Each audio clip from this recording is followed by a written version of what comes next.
Hey everybody, welcome to the Tuesday show. Why'd you put it on just after I took a bite? I didn't notice that that's what happened. Oh, bummer. I'm jchensor. How's everybody going? I'm UltraDavid. All right. So we're going to talk about a few things. Straight up on the front, you're sick or something. Yeah. So there's going to be a lot of something going on. I don't know. I'm coughing. I've got this. My voice is all messed up. But although I did buy these in Amsterdam, so instead of Vic, it's Wick, because in German W is a V, right? So I guess, but Vic. That's bizarre. And it's Blau. Yeah, I mean Blau. Blau makes sense, but why can't we actually change what the name is? Yep. See, there you go. Also, as I was putting on this sweater, my old Capitals sweater, I realized I haven't watched hockey at all this year. Is it like in the playoffs? I think it is. It turns out it is in the playoffs. Yeah, because basketball's in the playoffs now too. I found out that it's in the playoffs, and I looked it up. I looked up how the Ducks were doing, you know, and apparently they're down 3-0 in their series to the Sharks, and they just lost the last game 8-1. Oh my God! What seeding were they? I think they were good. I don't know though. You're asking the wrong guy. That's for sure. Sharks demolished them. I guess. There's more than one shark teeth in tournaments. Ooh, wow. So as I was on the way here, I went to Trader Joe's to get a little snack for the night, a little piece of dinner. And I was really hoping that nobody would come up to me and say like, hey, how about those Capitals? I was like really hoping that I would have to be like, I don't know. 5 years ago, I mean, you knew all about it, but weird. Anyway, sports are dead to me, apparently. It's a very strange life. It sucks. You want to switch which one we're talking about here? We're going to talk first about us being in Kuwait, which was basically the last week. We didn't have a show last week because we were in transit to Kuwait. We're going to talk about that and Kuwait Battle Royale. We're going to talk about Falke in Street Fighter V. Mid-sentence there, I was about to say Falke because I really feel like that's how it should be pronounced. That's what I thought too, yeah. I really feel it's that, but I caught it and I said Falke. Especially with the German part of it, right? It's just, yes, it's clearly supposed to be Falke. They should have spelled it W-A-L-K-E and it would have been Valka. Oh, man. And then we're also going to talk about a bunch of results. There's a bunch of tournaments that have happened over the past couple of weeks that we will discuss. There was also a KOF patch, and then there was assorted other things. So, you know, lots of stuff to talk about. Yeah. Let's begin, though, by talking about us being in Kuwait. So, this is the second time I've been to Kuwait. Third time for you. It is. But it was really cool to go back there because in 2 years, it's actually... I mean, Kuwait itself hasn't changed a lot. Yeah. But a lot of the FGC, I felt like, you know, it grew a little bit. I felt like the players, there's some really strong players out there. And we even got a bunch of players, you know, from all sorts of different areas within the Middle Eastern area, including from Morocco, Northern Africa. That's right, yeah. So it was really cool to see that. And even the venue that, you know, it was Kuwait Battle Royale is the tournament. But it was taking place at GX 2018. Yeah, Games Expo. Games Expo. And GX itself grew a lot between the 2 years. And I thought that was a really exciting kind of thing to see that kind of growth for their community. It was very different than the first time I was there, which at this point was 4 years ago. It was, I don't know, 3 times as big? I mean, it's a lot bigger. Yeah. A lot bigger. They said that over the course of the weekend, 1,000 or 1,500 people come through GX. Every tournament was bigger. Tekken had over 100 people, for example. It was a Tekken World Tour event, too. It was. You know, and in fact, this 2 years ago we went, the fighting games were all in like this tiny little room. It almost looked like a classroom. And it was being streamed in the classroom. And then, you know, the vendor area was the biggest area. But they were also separated from everybody else. This time it was all actually one venue. Yeah. And they even had a stage area where they had a bunch of panels and presentations and performances and stuff. That was super cool as well. Yeah, just the layout was definitely bigger and sort of fitting for a bigger event. So from the general perspective, it was good to see how many more people are coming, just in general. But from a fighting game perspective, specifically, like I said, there were over 100 people for Tekken. And in talking with people from Kuwait, they said that there are new players, which is good. I mean, we're talking about countries that are not, for the most part, gigantic. Like Kuwait has 1.5 million locals, Kuwaitis, and then like 1 million more other people. Right. Saudi Arabia is a big country. It's got like 20 or 25 million, which is right next door. But then the others are like Qatar has like 300,000 Qataris, and Bahrain is like 1 million. Like they're not like giant countries. Right. So the numbers are not going to be, you know, US FGC like numbers, but they're all a lot bigger. And like I said, I was talking with Kuwaitis. They feel that the scene has been getting bigger. I was talking with Tekken Master from Bahrain, who said that he's been helping to run online Injustice tournament series with people from all over the region, which he feels has gotten a lot bigger.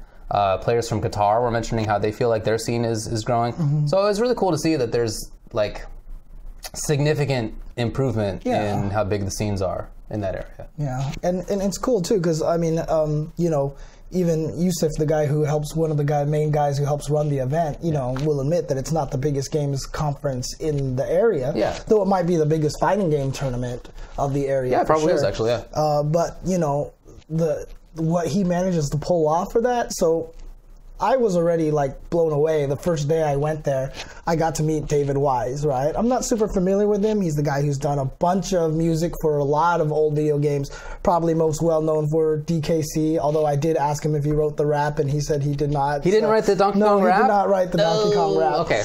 But he did write like a lot of the, you know, songs that are really well known and everything like that. But he was like, okay, so during my panel I want to sign a bunch of stuff, and he's like, where do I get pens from? And then Yusuf was like, oh, Yoko Shimomura has a bunch of pens. We'll go borrow them from her. And I was like, wait, who did you say had pens? Okay. And then he was like, Yoko Shimomura. You know, I'm like, yeah, the person who wrote Street Fighter 2, the soundtrack to Street Fighter 2. Yeah. It's like, yeah, she's here with Manami Matsume, the person who wrote Mega Man 1. And I was like, what? And so, like, I was already, like, really stoked to see for sure. those two. I got pictures with them, and even on the later days, we were all hanging out and having dinner together and everything like that. True. It was pretty crazy. Yeah, that was awesome. Yeah, so Yoko Shimomura, of course, not only wrote Street Fighter 2, but also wrote Kingdom Hearts and Final Fantasy 15. For me, it was just Street Fighter 2. Yeah. And Manami Matsume, I mean, honestly, like, I'm not even joking when I say that video game music didn't really become a thing. Like, oh, video game music, this is like legit until Mega Man 1. And that was her music there. Like, when I heard the Mega Man 1 music, especially the Bomb Man theme, I was just like this is like video game music is real, you know, and that was kind of started me on that path of being obsessed with video game music. Okay. So it meant a lot to see those guys, these people there. Yeah. It was crazy. But it wasn't even just them. You know, I'm obsessed with Final Fantasy Record Keeper, the director of Final Fantasy Dissidia, who apparently also happens to be the director of Record Keeper and Theater Rhythm and, you know, a bunch of other games that I played. Hazama-san was there as well. I got to hang out with him. I talked with him a lot during lunch and on Sunday. And we got to meet a lot, hang out with a lot of people, important people. It almost felt like I was like, what am I doing here, you know? That's funny. I don't know their names. The guys who do Vegeta and Goku. Sean Schemmel and Christopher Sabat. There you go. They were there. They were also there. Yes. And they were pretty cool. I talked to them briefly. We didn't hang out with them as much, but they were nice. The funniest thing that I learned about any of those composer type people was talking with David Wise about how he got started with Rare. Right? Were you there talking with him about that? I'm not sure. Okay, so here's the story. He happened to be working at a musical instrument company. Whatever, a store. They were like selling musical instruments or whatever. And so Rare people come in and they're like, hey, we need to buy some instruments. And so he was like, okay, well, let me show you some of the things that we're selling here. And so in order to show them off, he started to like tool around on the on the instruments, you know. And they were like, okay, cool. Well, we'll take those instruments, and also, do you want to come write music for us? And that's literally how he got his start. Was just totally off the wall randomness. Happened to be working in this one location. Rare happened to come in. He happened to, I mean, he said he's been writing music since he was 13. Right. So he was already a good musician. I mean, yeah. You know? But it's just another one of these. I feel like the more I meet other people, the more I boil down how they got successful to like, okay, there was a lot behind it, right? They don't play no role in their own stories, but the way that they got the thing was like just happened to be in the right spot. Oh, you know, if maybe his shift wasn't that day, it was the previous day. Right. Well, I'm not meeting him in Kuwait. We don't have 25 years later. Country music that sounds like that anymore. Yep, exactly. Yeah. I mean, honestly, it feels more like life is like that than I really think else, so far it seems like that. It's hard to draw too many conclusions, but I thought that was very interesting. So anyway, it was really cool to hang out with everybody. So Kuwait is a Muslim country where the weekend is not Saturday, Sunday, it's Friday, Saturday. So the tournament was Thursday night, Friday night, Saturday night. Right. And also they don't, since it can get so hot there's a tradition of basically nobody does anything between 2 and 5. Right. Basically, the country shuts down. Like stores aren't open. It's like siesta almost, kind of like in Spain countries. Exactly. Right? So yeah. It's basically a siesta. So the tournament started after 5 each day, 6 or so. I think that it's always interesting to go see other countries, and we've been able to do this quite a bit lately, especially over the last year or so. We've gone to Paris and Kuwait again and Japan. Right. And we're going to go to the Dominican Republic. That's right. Later this month. Yeah. Yeah. But as we were talking about this while we were out there, it feels like everywhere you go, the geek culture is very similar. All sorts of other stuff is different. Like in Kuwait, obviously the political and economic situations are very different. Right. Social stuff is quite different. There's a lot of differences. But when it comes down to like you hanging out with somebody and talking about video games or anime or whatever it is, they're all the same. Everybody really feels the same. Like everybody's just a nerd. Yeah, and like exactly. And like similar personalities even. It's been very interesting to travel around and meet people like that. It's really cool to find out this kind of thing. And, and honestly, it is one of the reasons why Yusuf flies a lot of us out there. Yeah. Because honestly, you go there and what are you expecting from Kuwait, right? It's like, I remember the first time you went and we came back and we talked about it. I was always joking that before I saw Justin's pictures, I thought it was all deserts and camels in Kuwait and stuff like that. But even the guy who was taking me to the airport to go to Kuwait, he was like, where are you going? I was like, I'm going to Kuwait. He's like, oh, interesting. And he wasn't being like racially insensitive, but the questions that he were asking, you could tell what he had in mind of Kuwait is not what Kuwait is like. Yeah. And Kuwait actually turns out just to be very much, I mean, it's a modern city. It is a modern city. And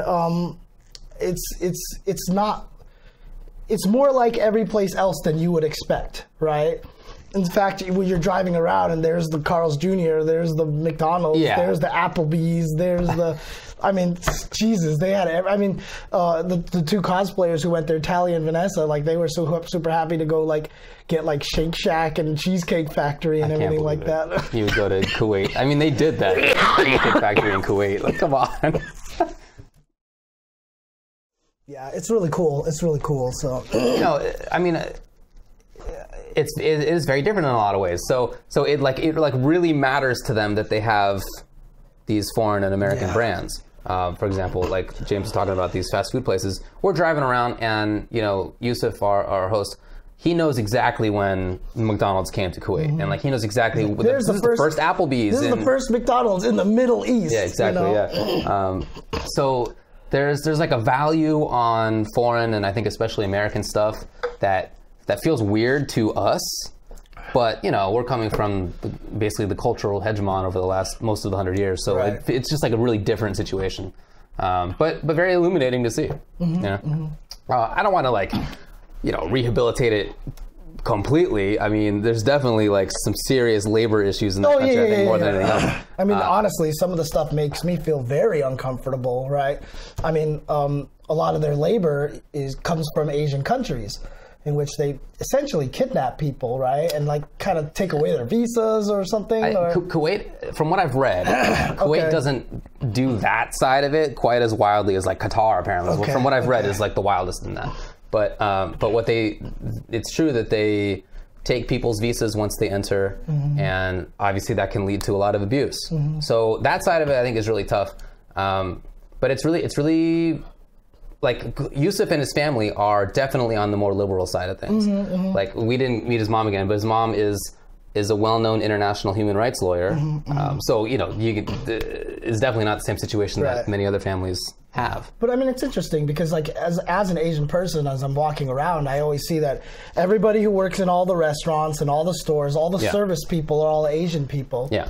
And in places where the service people aren't the Asian people, sometimes I also, when I like go up to buy things and stuff, like, I don't know, like I don't feel like they treat me as nicely. I'm not sure if I'm just making it up or something, but like when I went to go get those cough drops and everything like that, like the guy was just like barely like acknowledging me as I was asking him questions and stuff. And I don't know if that's kind of what came with it or something. I'm not sure, but you know, there's definitely some awkwardness and uncomfort for me there. So we also met a woman who's a game developer from Saudi Arabia, which was fascinating. She was talking about how she's a game developer who's working with a bigger company in Saudi Arabia, but she's also starting a business and making a game with her little brother. And she's like our age, more or less, and her little brother's like 15. Right. But the law in Saudi Arabia is that if there's a male in a company,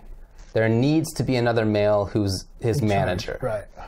That is to say, any guy in a company cannot legally cannot be managed by a woman. Right.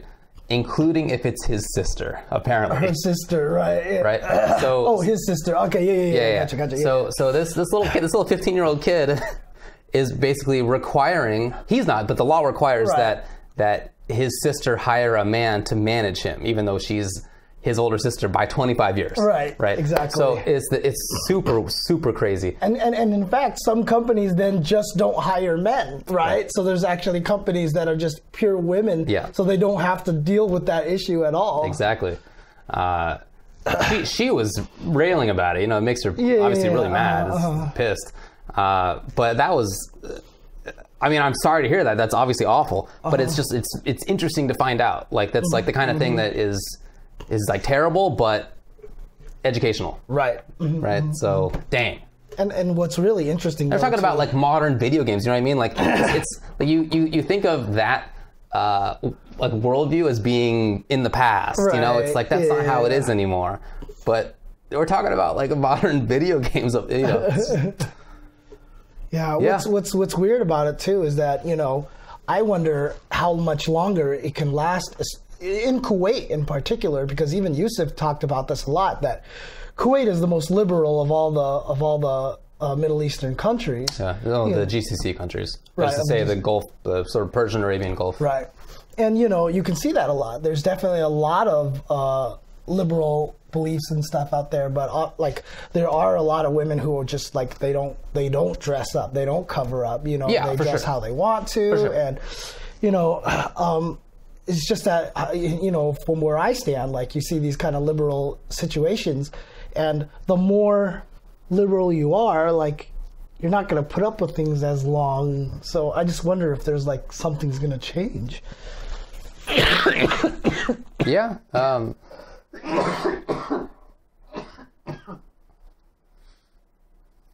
Excuse me. Woo! Oh! Just as you turned the thing back.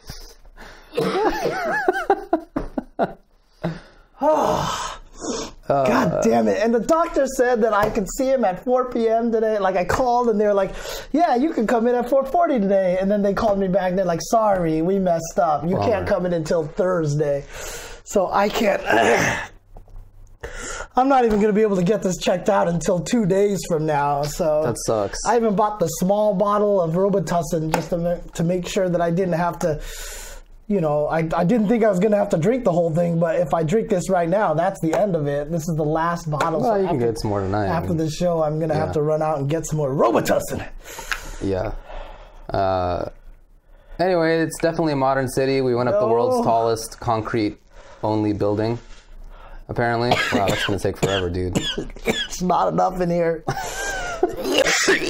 Oh, my God. There's not enough in here. Jesus. It's definitely got to be like some sort of bronchitis or some crazy. You got something. Like There's no doubt about that. Well, that was supposed to be 20 milliliters, but I think I just drank like 5 milliliters. So that is definitely not going to help. Yeah, it'll help a little bit. Anyway, thanks for flying us out there again. That was cool. Appreciate it. Mm-hmm. I would love to go back. You know, it's a lot of fun out there, actually.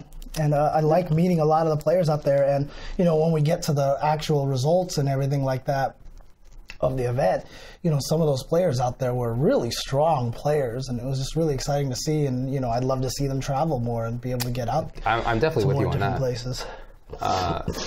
As sort of a final point on Kuwait, you know, at least the first time that I was asked to go out there, I kind of was torn about it. Not because I was worried about violence or whatever. Right. But because there are things there that I like disagree with, politically speaking. Right.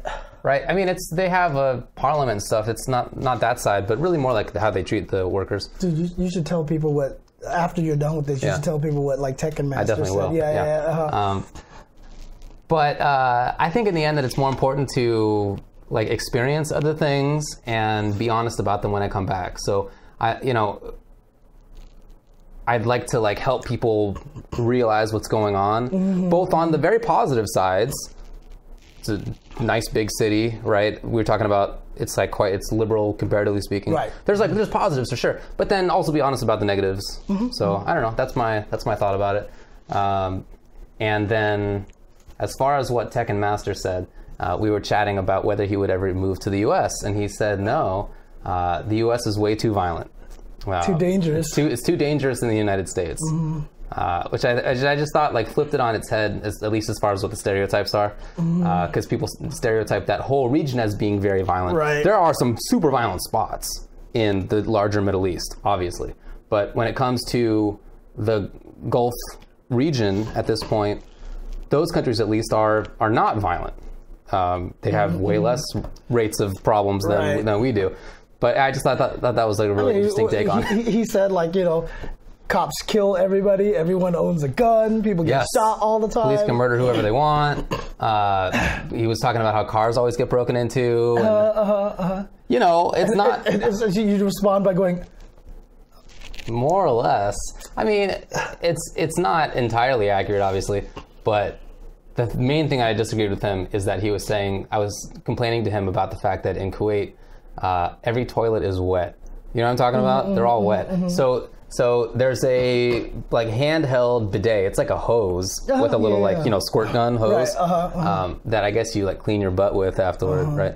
But people, it's at every toilet. Every toilet has this. But for whatever reason, people don't then they're like spraying themselves, I guess, and it just goes everywhere. So the entire toilet is wet. The seat is horrible. It's gross. So I was complaining to him about this, and he was like, "That's way less gross than just using toilet paper and not a bidet at all." You know, I don't agree with that, but I understand the position. Right. I thought that was horrible, though. So, I mean, honestly, out of everybody, Japan has it right the most, right? That the hose is built into the toilet, and it only sprays into the toilet, so Japan does it right. I think they're probably the best. That's the right. They probably have the best butt care. Yeah. Yeah, dude, that's what I'm talking about. It's not like it's clean water. Like, that water's been in somebody's butt. It has. Sorry, James. Anyway, that happened. Yeah. What a discussion indeed. Yeah. All right. Anything else to say about Kuwait? Yeah, I mean, just again to emphasize though that I thought Kuwait Battle Royale and the GamesCon itself really super cool. And if you do have a chance to go, I highly recommend it. It's really really cool. And like I said, the culture is pretty much the same. You know what I mean? Yeah. Outside of the fact that, you know, what's interesting is because they're all really into anime, right? For sure. So they love anime. We've been to Japan now recently. We know what anime often involves. And a lot of that is missing in Kuwait. What? Like, you don't have any of the scantily clad figures. Oh, do you not? I didn't pay attention. Yeah, I was actually, because I was talking to to Tally and Vanessa about that, you know, because they were selling a bunch of posters and they weren't sure if they had to censor some of their own posters that they were trying to sell. And I was like, that's interesting. I'm going to go check on the booths and see if anyone's selling any of the figures or anything like that. And sure enough, there was none. I couldn't find any of like Nami's from One Piece, you know, in bikinis and stuff like that. Super popular character to be in bikinis, you know, and I didn't see any of them over there. They had like all the other characters, but not them. Everybody's got their own take on things, I guess. Yeah, it's really interesting. The Kuwaitis are super nice people, very, very welcoming, and had a really good time with them again. Yeah, I had a lot of fun there. So definitely, if you can go, I would recommend it in a future year. So there you go. Yeah, but watch out for butt water. Watch out for butt water. Jesus. You filthy Americans not using bidets at all, just walking around with who knows what's going on down there. Only paper. Who knows? You can't get clean with only paper. It's kind of gross. That was their position. Yeah. I'm not sure it's inaccurate, but. All right, let's move on then. Sure. Yeah, we'll get to the results of the tournament in the results section. You got it, buddy. Let's go ahead and move on and talk about while we were in Kuwait, Capcom dropped a little teaser and was like, "Hey, look, Street Fighter V symbol, logo with a staff behind it," and everyone's like, "Oh, is Falke finally showing up?" Falke, you're right. And then, sure enough, on the it was on the flight home while we were flying home, they unleashed the trailer. Correct. And so we were finally able to see that. And so Falke is going to be the next character released next week, I believe. Yes, correct. Next week. Okay. And so, what did you think of the trailer? Hold on. Somebody who I've told in the past that I can't accept texts or messages or calls during this time has not taken the message. So it's definitely trying to contact you. Okay. Yeah. Anyways. So first off, animations, right? Got to talk about it. It's right up front. Bad. Dude, some of those animations are, like, literally it looks like her standing light punch. She just has the staff behind her and she just rotates it forward and then puts it back. Correct. It looks awful. There's maybe standing medium kick, something like that. It's like a little sort of step kick, but it's just like, yeah, It's... Boy. I don't know what happened. I mean, a lot of people are saying she's supposed to be, like serious and the psycho power is doing all the work for her or whatever. There's lots of ways you could demo that without doing it the way they did. I didn't get that impression from watching it. Right, exactly. It looked just more like lazy animation. Correct. Right? So, yeah. The super... Dude, the critical art is the most, like, it's bad. It's like on the levels of college, like intern. Dang. Kind of like, hey, you need to do an animation. All right, let's do this animation. Dang. Because literally there is no momentum in the way she goes up into the sky. And then she goes up into the sky. She launches into the sky after the person. So you expect her to go up there and go, she can do something sick, yeah. Yeah, no, she floats up and stops. She just stops. She stops and looks at him and then does a really sad swing. And then another second really sad swing after the sad initial swing. Which doesn't even look... I mean, like, I get it. It's supposed to be a golf swing, right? It looks just like a golf swing. But even as a golf swing, it looks like my first golf swing animation. Boy. And also, why did she knock you up there? Right. I mean, like, she could do the couple hits without knocking you up there. Right? So like when I first saw that she launched them up, I was thinking, as you said, she's going to come up and hit them on the way up. But there's no reason for her to have gone up into the sky at all. So it's gnarly. It sucks. Yeah. I mean, I was even saying, like, if you look at Guilty Gear, like even when you hit someone with the dust and it changes the camera angle and the characters, like even Johnny, just like, they don't even like move that much. He just puts his hand on his hat for a few frames, and then he just goes from 0 to 60 instantly and starts going up. There's no momentum build there, but there's just that pause that's long enough and the angle that gives it an illusion that something's happening, right? Whereas Falke, when she goes up, it's literally like the pole touches the ground and you literally hear like a boop, like it's the softest noise ever, and then she just starts rotating up. And it makes no sense. Like I was saying, they could have animated her running for like like half a second, see a big close-up of the staff hitting the ground going, that would have been cool. And then just cut to that same rising animation, and it would have made that much more sense. It would be nicer. It would have made that much more sense. I remember, this maybe was in late SF4. I remember talking with you about how many Ultras were launched up into the sky, and it was like almost all of them were like launched up into the sky, then something happens. Right. Isn't it like almost every single one in SF4? Yeah. And then in SF5, I've never really thought about it. I don't think there's as many of them, right? But there are still some, and especially this one where it's just launch them into the sky for who knows why. And so animations are not great, and it's continuing the trend of who's out now? Sakura, Blanca. Is that it? Yeah. Yeah, that's it. And now Falke.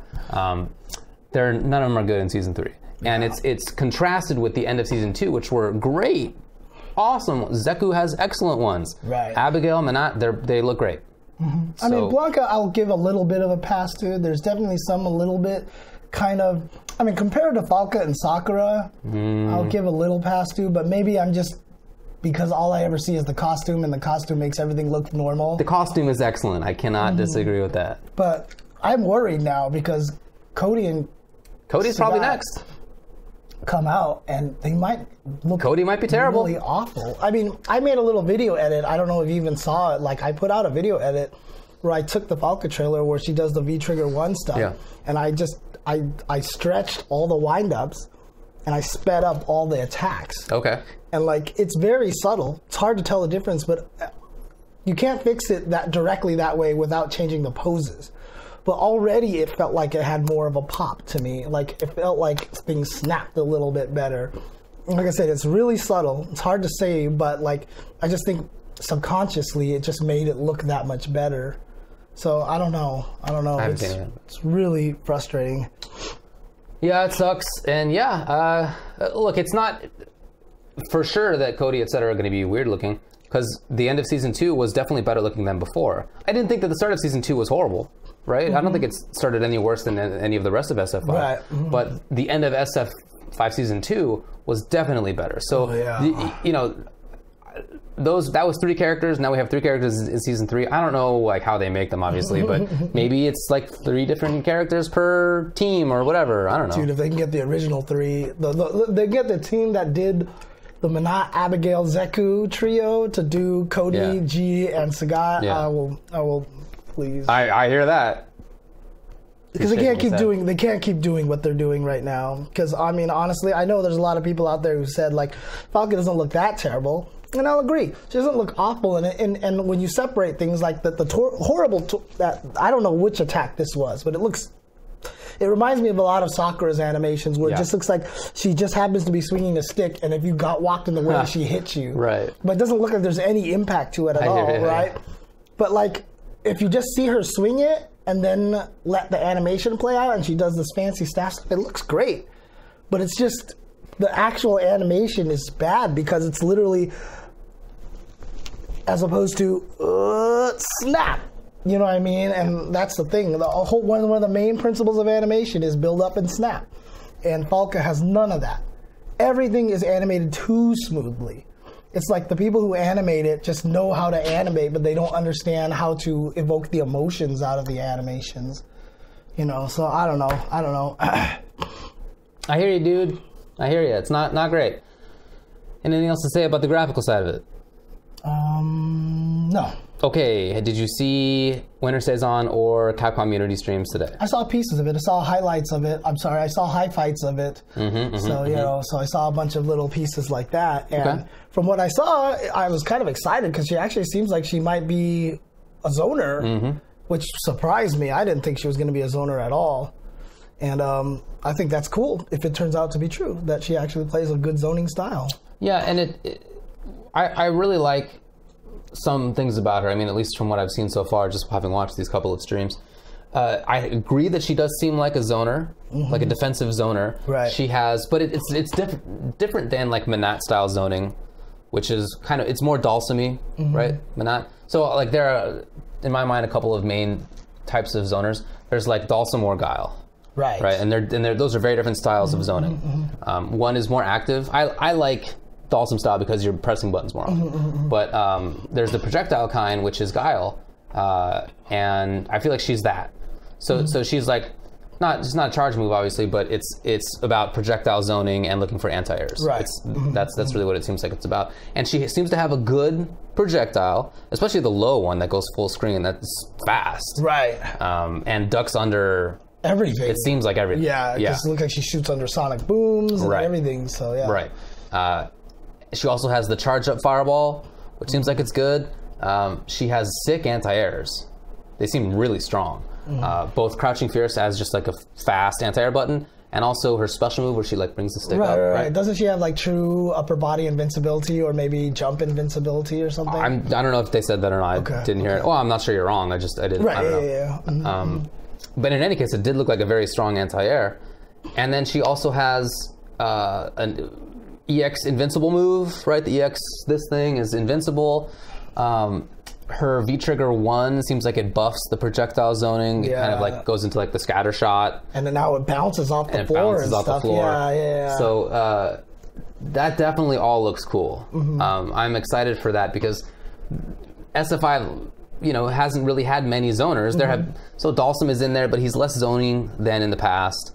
Menat, I feel like, is the actual Dalsum of the game. Guile is a good Guile. He's a good Guile type zoner.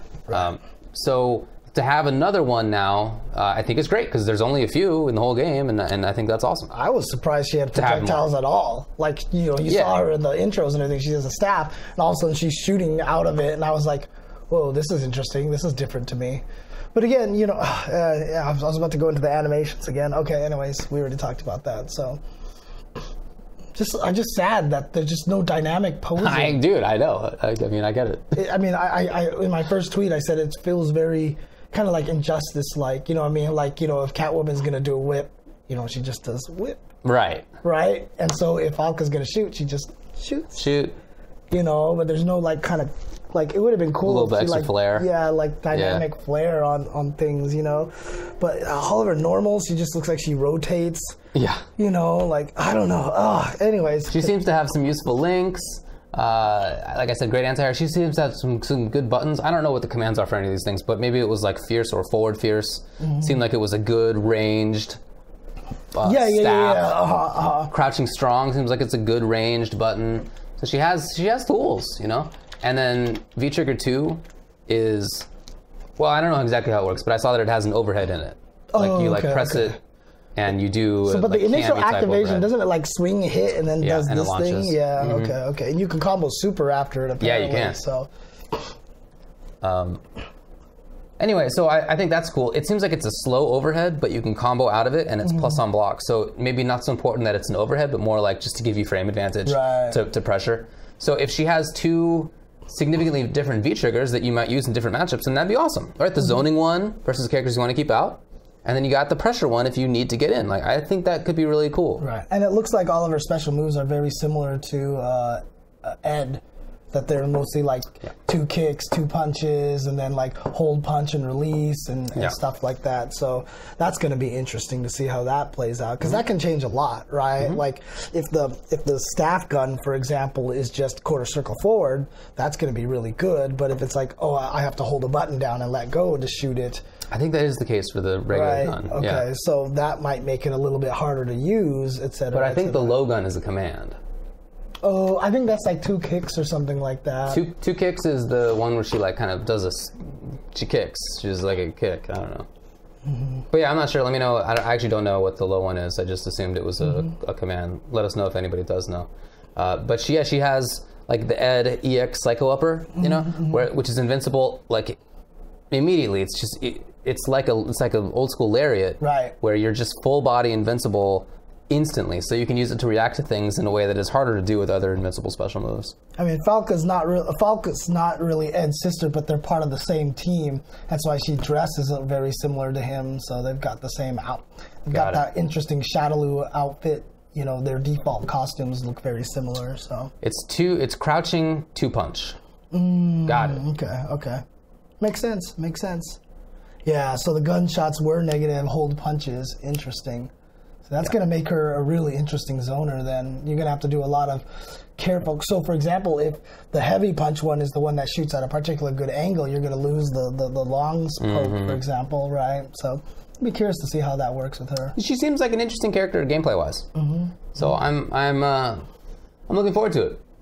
You know, I feel like most of the characters have been interesting gameplay-wise, especially as the game has developed. Right. I feel like more of the DLC characters, especially later on, have been willing to take risks and be unique and stuff. So. Obviously, Zeku was kind of strange until just the recent patch. Like, he wasn't really fulfilled. But he got super sick in the recent patch. In the recent patch, he got super sick. But Abigail and Manat were already pretty sick. Yeah. And Ed was cool because of the different inputs. Colleen was pretty different, was very unique. And then here, even in Season 3, Sakura, maybe not as much, but Blanca, I thought, was definitely a little more interesting. Yeah, they did things with Blanca that he hadn't had in the past, which is cool. Exactly. Yeah, Sakura's just inherently boring, and I don't understand why anybody cares about her at all. But Blanca at least has interesting stuff. And now, I think so does Falke. So she comes out next week. We'll see how she plays when that actually happens.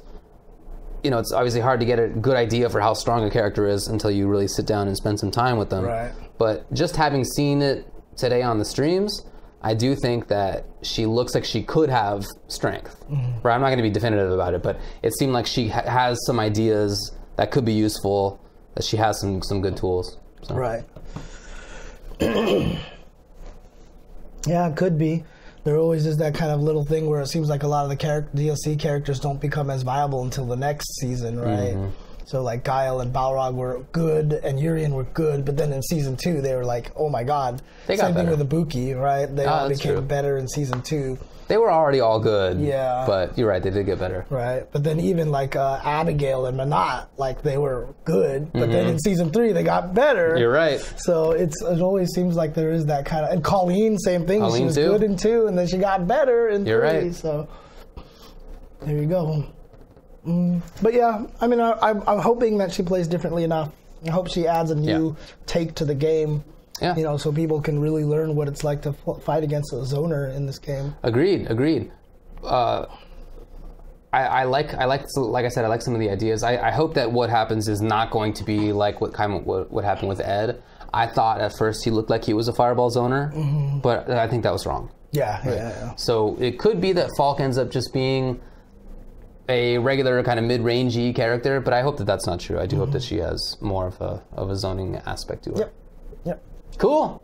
Okay. Anyway, yeah, the only problem with Sakura is that she is just totally uninteresting and boring. I mean, other than that. And then the worst part about it is then they added those bad animations to her on top of everything, God, right? you know. So at least she used to, like when she did the electric slide or whatever, I feel like she still has that after she wins around. She still has an animation. Is it bad? Oh yeah. I feel like it's the same. Okay. The same. It's not quite as good. Yeah. A lot of the stuff that she has just doesn't quite feel the same. It really feels like a older, less limber Sakura, Well, maybe so. Maybe so. Dude, yeah, I don't actually hate Sakura. I don't think she's interesting at all, but I feel like there are less interesting characters. Yeah. That's not true. She's among the least interesting to me. But I've never been that big into Sakura. I don't hate her. Some characters I think are dumb. Like, I actively think are stupid. I don't actively think she's dumb or stupid. I just think that she is without interest. Like, I actually like Karen a lot more than Sakura because at least she played kind of that rival and had like an interest. And then, she was snooty and had a personality. Yeah, sure. Sakura was just like... There's nothing there. She's a big Ryu fan. I love Ryu. Yeah, and Ryu himself is already the most boring character in Street Fighter. Yeah. As in terms of character. Okay, let's take a break.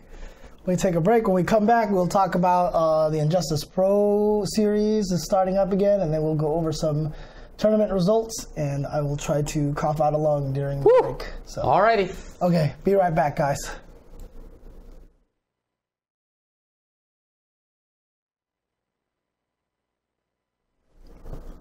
Hey, all right, welcome back to the show. So let's start by talking about IPS, the Injustice Pro Series.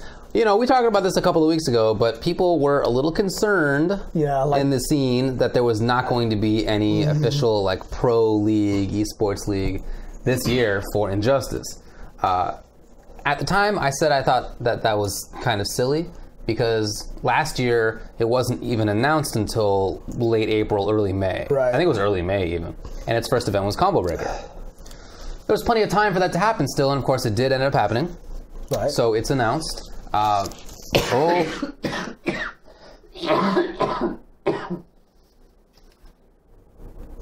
Continue. Anyway, $150,000 prize pool. Nice. You should get those infiltration hand warmer things that he had. That actually would be nice. Yeah, I have these just because I have blood flow problems in my hand, causing pain and cold feelings. So you would be a perfect spokesperson for that stuff. That actually makes sense. Yeah. I'll look into that. I will tell you one thing. Thanks to this cough, I was sipping water the entirety of Kuwait Battle Royale. Yeah. Because as long as I kept my throat like not as dry, I was able to prevent the cough sometimes. I've never had to pee that much in my entire life. I had to pee so goddamn much. It was ridiculous, dude. No, I'm not dying. I'm not dying at least. I don't know about this fella, but this has been a 20-year-long journey for me, so nothing new about it. Yeah, we did talk about Falke. So, like I said, it's announced. There's not, at least it seems, there's not like the extra complications of last year. Right. So there are 16 players who are going to be in the finals, which will take place, at the end of the year. Did they say that the finals is going to be E-League based again, or did they not say that? They don't mention that at all. Okay. They don't mention that at all. Okay. Last year, of course, there was sort of a complication about it. There were points to qualify for the IPS finals, the sort of 16, but then I think 4 or 8 of those players who at IPS, even if they didn't win it, would then make it to E-League. And there was also something like Latin America sent somebody to E-League or whatever, but like not to IPS. I don't know. It got super complicated. Right. But this, at least for now, seems much less complicated. So there are, multiple big tournaments on the tour. The top 12 in terms of points will get into the IPS finals. Okay. Then on top of that, there's going to be people who qualify from Canada, from Europe, from Latin America, and a last chance qualifier. Nice. So Okay. it feels to me like it's much simpler, Right. Okay. which I do appreciate. Okay, cool. And do they have all the events already announced, like where you can go to build up those points? They have at least some of them announced, like Combo Breaker is the first one. Okay, There's like Viennality is coming up pretty soon in Austria. Nice. Some of them are out there, but I don't think all of them are yet. Okay. Yeah. This is not to say there's not going to be something like an E-League that the IPS finals then qualifies into, and Right. I don't know either way, but at least for now it seems like it's a little bit simpler. But it does have a similar kind of issue to how SF5 is doing it right now, where there's a bunch of the world that's left out. Oh no. Okay. So it makes sense to some degree for Injustice because it's really not played that much in East Asia. So I get why they wouldn't have like the East Asian qualifiers for it.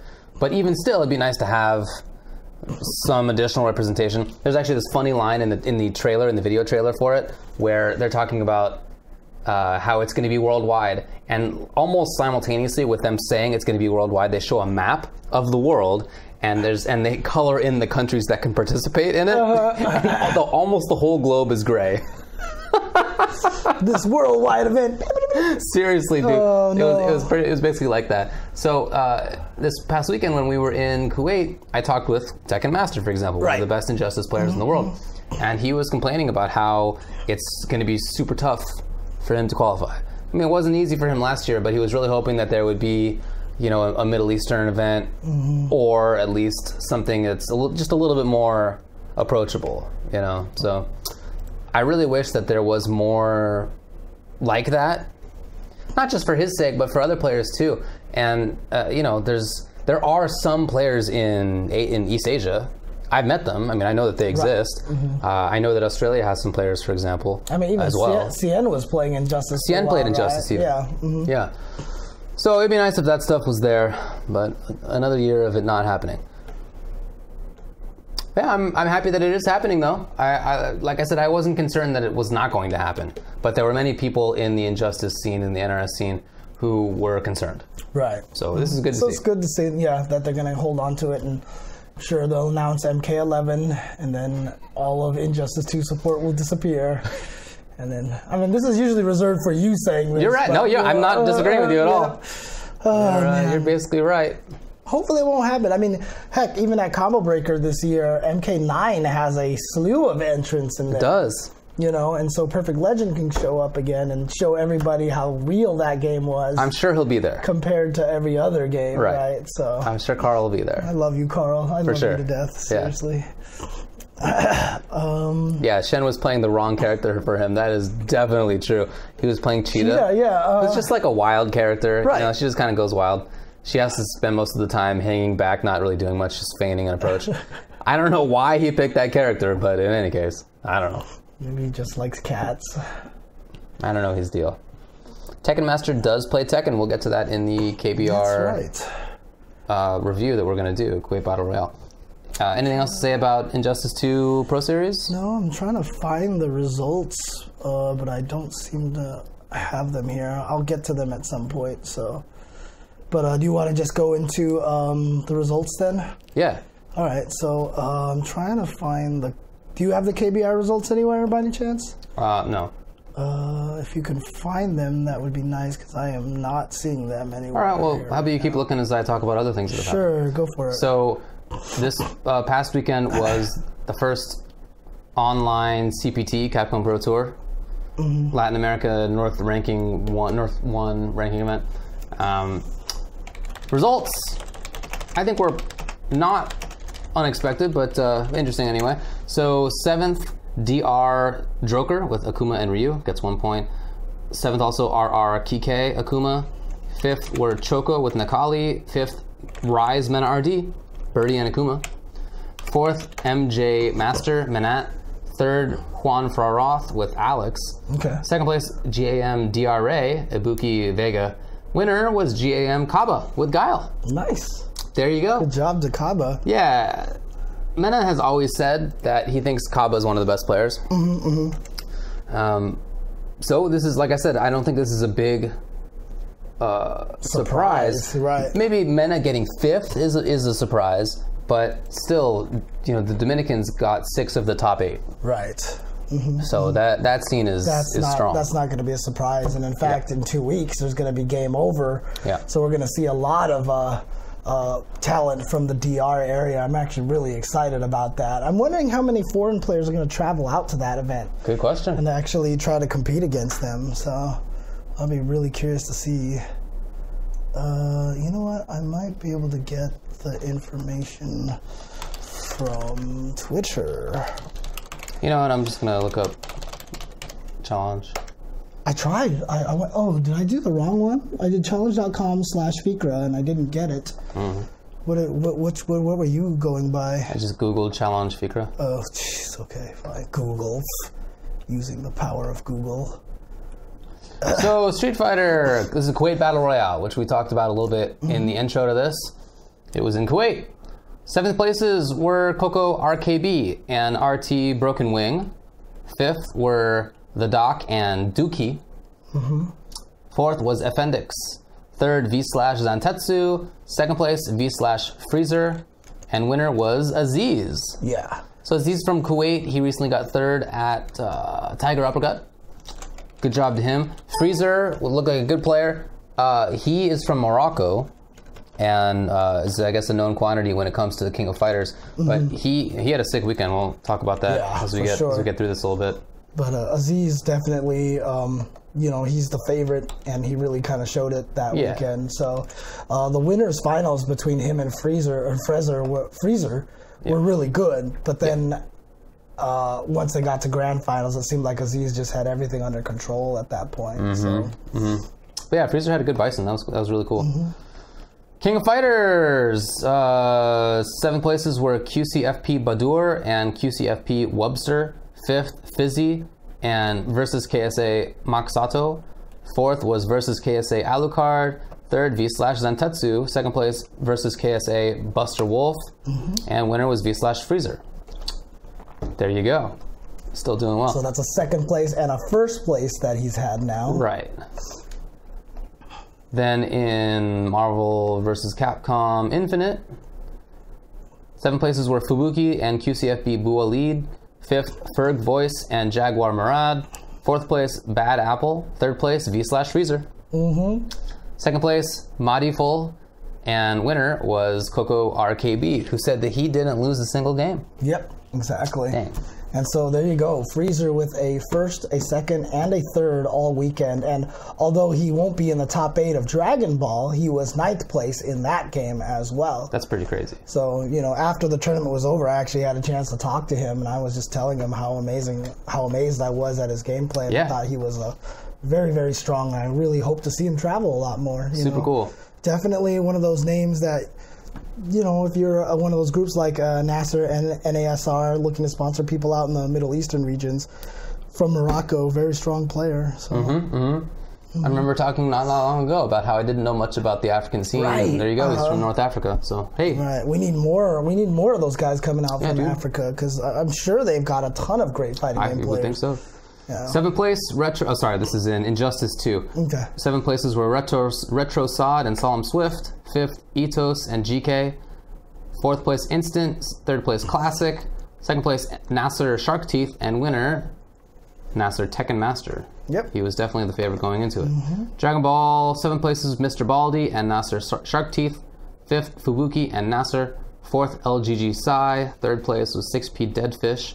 2nd place, AXG Tyrant, and winner was 6P Hayat, who looked like he was doing well. And then it was also, to sort of wrap it up here, this was a stop on the Tekken World Tour. Right, which was really, really cool. Yeah, Tekken was definitely the biggest event there, I'm sure as part of that.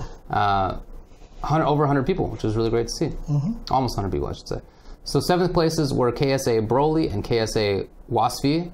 Basically, Saudi Arabia dominated most of this, but except for the very top. 5th place, KSA Adawi and KSA Call Me Noob. 4th place, KSA OTW MD Luffy. 3rd place, KSA OTW Federer. 2nd place, Nasser Tekken Master. Yep. So living up to his name. He does play Tekken. Exactly.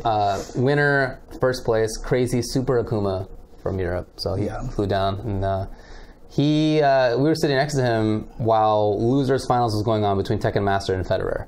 And Tekken Master was playing Geese, and Super Kuma was like, look, if Geese wins, this is going to be free. I'm basically going to stomp through this. And then when it came to Grand Finals, Tekken Master won Losers Finals. He reset the bracket. Yeah. And it was close. Even after I talked to Super Akuma afterwards, he was like, he adapted so fast. Yeah, he figured it out. He was like, he adapted so fast. I was not expecting that. Yeah. So, but he was out there all the way from France. So he did a good job. And it's funny, too, because he uses Akuma in Tekken 7. His name is Super Akuma. All of that is just a coincidence. Yeah. He just named himself Super Akuma a long time ago, even though he just played Tekken. Yeah, he really liked Akuma. Yeah, and then they added Akuma to the game, and he was like perfect. And now he's super, super high level Akuma in that game. So for sure.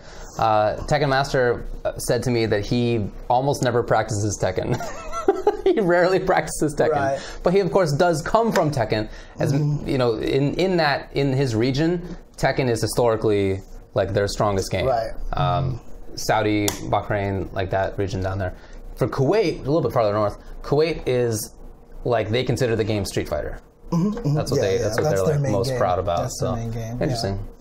Yeah, so it's very, very cool to see. So, again, favorite thing is just seeing all the different talent from all the different areas there.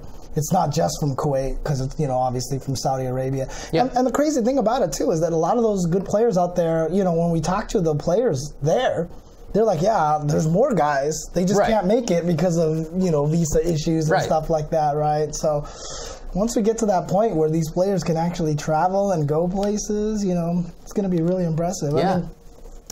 I don't think, like, for example, from what we saw there's obviously a few very exceptional players. I don't know if they're quite at the level of a lot of the areas that exist right now, but they're right there, and that's what they need to do. They just need to try to get out there and play more, and, obviously players like Big Bird, like Tekken Master have already put their names on the map, and they just need more of those guys out there. So I'm looking at guys like Freezer and RKB and all these other guys to try to be able to make it out there and really start making a name for the region. So Super Akuma, when asked about the strength of the region, said that he thinks there are lots of players with potential, but that they just haven't been able to play against enough strong players to get up there.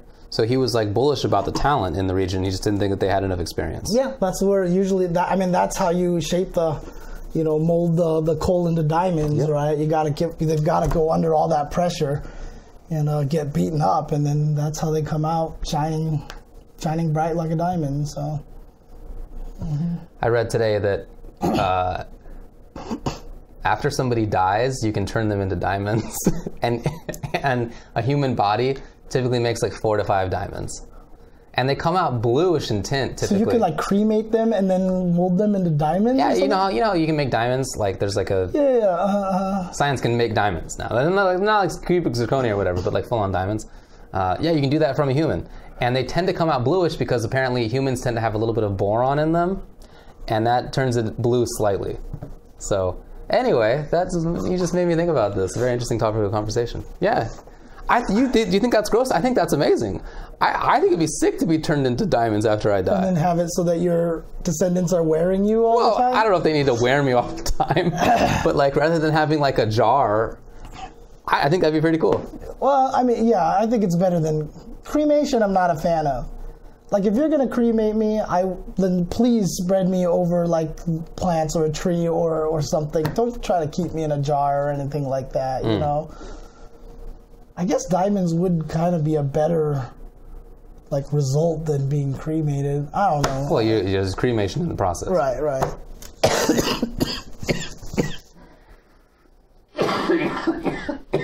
It makes sense. Yeah, we're made out of carbon and so forth. Anyway, do you have anything else? Besides the fact that I'm dying? Yes. Nothing from the Kuwait Battle Royale. So. Okay. What other events did we have? There was Fighter Spirit. Yes. Which I have now, which is a good one. This was this past weekend? Yes. Great. This was in Seoul, Korea. This was a crazy-ass tournament, and it was only a ranking event. Which means the person who wins this is getting like 150 points. And it's nuts because... And 8th place gets 1 point. And it was stacked. Yes. This tournament was stacked like you can't even imagine. And so to me, it's just... I don't know. It seems... Oh, it sucks. I mean, that's what it is. 1 point for 7th place, dude. Jeez. Shut up, Daryl. They definitely have to look at that for next year. I really hope that they change it. Yeah, I really hope. So. Anyway, what were the results here? So 7th place was UIU NL with Cammy. 7th place was also Talon Hot Dog 29 with M. Bison from Hong Kong, right? I believe he is. And God, I love watching that guy play. It's cool, right? Yeah. I want to see him go. I hope he travels a lot more this year because he was doing well last year at the events that he would go to. And Bison still seems to have that problem of always being that one character who's super good, but never can seem to win anything. So let's go Hot Dog, dude. Let's go Hot Dog. 5th places were Atlas Bear Storm Kubo with Abigail. And 5th place was also Echo Fox Tokido with Akuma. But still, Tokido, CPT event, top 8. Yeah, but this was his first CPT event this year where he didn't make grand finals. Really? Yeah. Dang. That's crazy. But, I mean, they said since Street Fighter V has started, he's only not made 4 top 8s. Yeah. That streak continues. Yeah, so he's basically somewhere around like 35 out of 39 right now. And that's just ridiculous. Crazy good. That is ridiculous. 4th place, Echo Fox Momochi with Colleen and Ken. 3rd place, Liquid's Nemo with Urian. 2nd place, CYG BST Fudo with Armika. And 1st place, Fudo's Fujimura, aka Yukadan, with Ibuki. So there you go. A lot of people kind of jumped ship from Ibuki once they thought that she got nerfed really badly, but then they saw the V-Trigger 2 and they were like, this doesn't look exciting, and then people figured out how to make V-Trigger 2 really click. And Fujimura, of course, is one of them, and he was able to take this event. Did you see that sick combo he did? I'm pretty sure I saw it. You'd have to remind me what it is. Well, I don't know exactly, but it was something like button, activate, V-trigger 2. V-trigger 2 launches them out. He does the release. Oh, yeah. And then jumps forward with like fierce or whatever button. The juggle stick going. And then into super. Critical art when he landed, yes. Yeah, that was That wild. was ridiculous, dude. Yeah, that was crazy. And yes, the team name Fudo is confusing with the player name Fudo. That's all Momochi's fault, man. Come on. Why? Oh, because he named it Fudo? Isn't he the one who made that team? Yeah. I don't know what that means, but I do know that Fudo is supposed to be food. It's just a transliteration of it. It wasn't even supposed to be food. It was supposed to be like based on the fact that he wore a hoodie all the time, right? Oh, that's right. Yeah. It was supposed to be hood in that. Yeah, it was supposed to be like Fudo as like in a hood, food. I don't know how that like got. No, I don't remember the story. Yeah, because some weird transliteration. He used to wear a hoodie all the time, so yeah. But, yeah, pretty cool. Shout outs to Fudo, who's still doing super well with Mika. Amazing to see. Yeah, I know. Second place is still mounting for him, dude. 9th place was K-Brad. So he had to beat like a wild list of players. Yeah. We have only the top 8 here. The tournament was stacked. Like the top 16 was legit. So he did really, really well and got 0 points. Man.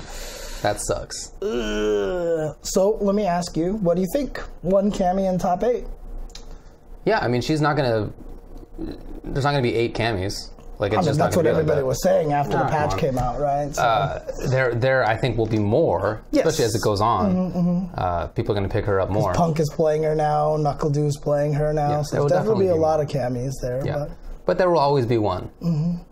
I feel confident in saying there will always be one Cammy in every Street Fighter V. I remember in Street Fighter in Season 2, I kept calling them the Cammy Army. Remember, there was always one that was in there every single time. Oh yeah, it'll keep going like that. It's gonna be a little bit more. It's gonna be a little bit more. So. All right. Anything else to say about that one?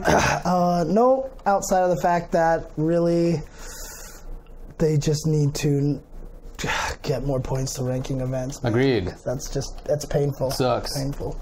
All right, what other events do we have here? We have Brussels Challenge. Ooh, okay. Which happened at this point a couple of weeks ago, but we weren't here to talk about it. So okay.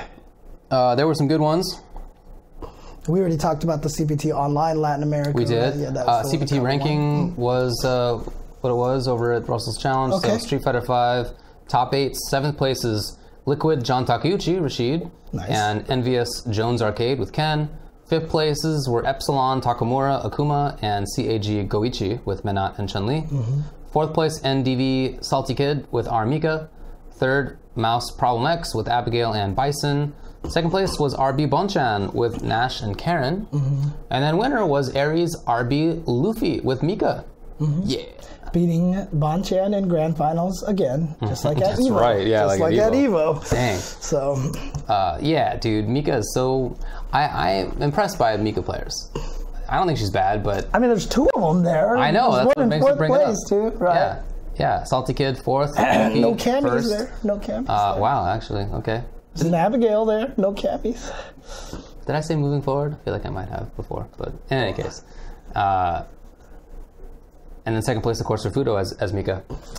That's really cool. She's an honest character.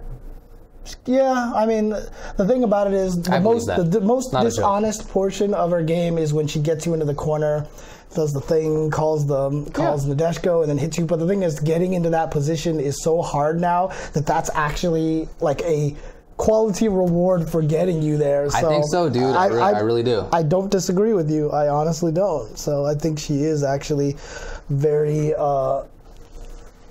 like, she's not like, because in Season 1, she was the monkey wrench, right? She could just kill anybody anytime, all of a sudden out of nowhere. She's not like that anymore. And I actually really like where she's at right Me too. now as a character. I think she's in a really cool place. So. Yeah. Dragon Ball Fighters, 7 places were White Black with Adult Gohan, Goku, Vegeta. 7th place also IG Xerox with Goku Black, Bardock, Vegeta. 5th places were Wawa, Adult Gohan, Bardock, Goku, and GWAC.FR, Sylvius, 21, Bardock, Goku.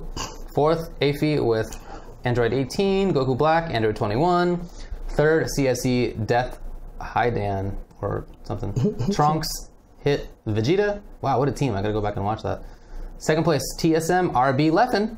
Android 21, Cell Vegeta. Okay.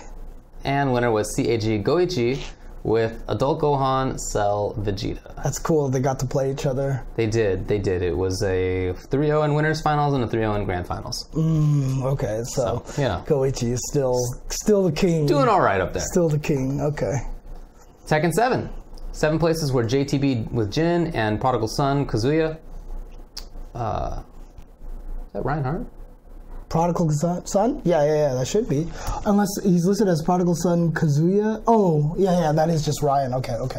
Was it Ryan, though, for real? Okay. I think so, yeah. He was definitely playing at that event. Okay, sick then. That's awesome. I'm glad to see that, because he hasn't been playing that much, right, so I bring it exactly. up. Fifth places were Bati with Dragonov and Tinky Boobies.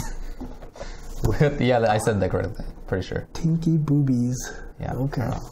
Panda, wow, cool. And Violet. Fourth, Chris with Miguel and Lars. Third, Gunny with Jack 7 Noctis Geese. Second, Kalak with Lily Katarina. And winner was Malekith with Paul and Asuka. Okay. And Smash Bros. Wii U. Fourth place is Yasmant Goat with Meta Knight, Mewtwo, and Mr. Game & Watch. Third place, Nibodax Bayonetta. Second place, NB Enki with Pikachu, Wario, Palutena. Winner, Relapse Griffith with Lucario, Fox, Bayonetta. King of Fighters 14. Fourth place, MTK Salim Levaltour. Third place, Zeto Kikaku. Second place, General. Winner was V/ White Ash X. Oh, V/. That was part of the same team. Yeah. Guilty Gear Xrd Rev 2. Fourth place, GG Player. Third place, Nifi 7. Second place, Svampan. And winner was Oni Mario.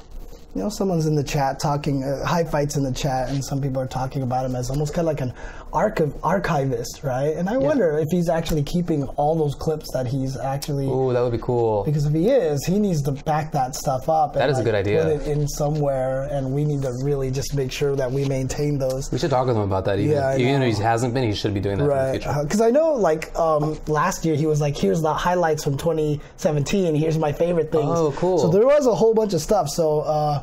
he says no, LOL. You should do that, dude. Yeah, well, we'll see. Maybe we'll have to figure out some way to make it work then. If we can make it a way to work for him. Just save them. I don't know what's the deal. Like, I mean, all we have to do is just like fund a Google Drive of just like space, and then just let him keep uploading that to there, and then like have somebody else archive them or something like that. I think that would be super cool. So, so he backs up the GIFs, not the videos. Okay. Well. Back up something. Yeah, we'll talk to him. We'll talk. Come on. We'll talk. Anyway, that's it for Brussels Challenge. Okay. I'm looking for results for Michigan Masters, which happened this past weekend, and I'm not finding it. So I will be able to get you in a second. Actually, I know not a lot of people are fond of him, but he still does a lot of good work. Mr. Ian to the Max has actually been doing a lot of work recently. Every time there's a tournament, he keeps doing a results thread, and he keeps putting all the information. Oh yeah, perfect. There you go. So if I go show this thread, he should have the entire Michigan Masters results here. There we go. Cool. So Michigan Masters in King of Fighters 14 for fourth place. He has the Soul Good Guy, MTG Soul Good Guy. In fourth place, Seth LOL in third place. Second place, Devil Chip. And first place, Genesis DC. Now keep in mind, these are their Twitter handles, so I'm not sure what their actual gamer tags are, because they might not be matching. Okay. Blaze Blue Central Fiction. Fourth place was Mr. 2. Third place was Havoc Noah. Second place was The Arm. And first place was Super Muro. Injustice 2, fourth place was Beaks37. Third place was Pretty Boy Jackal, or BXA Jackal. Second place was Compros. And first place was Katana Prime. Wow, nobody was there, huh? Damn! Oh, you got it lying around. That's hilarious. Damn, that is the appropriate response right there. Compros and Jackal are good players. I know. Breaker's Revenge. Wow. Fourth place was Fart Crack.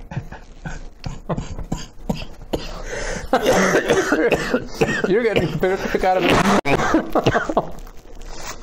Fart crack. Third place was Rhodey. Second place, Maeve Dorgan.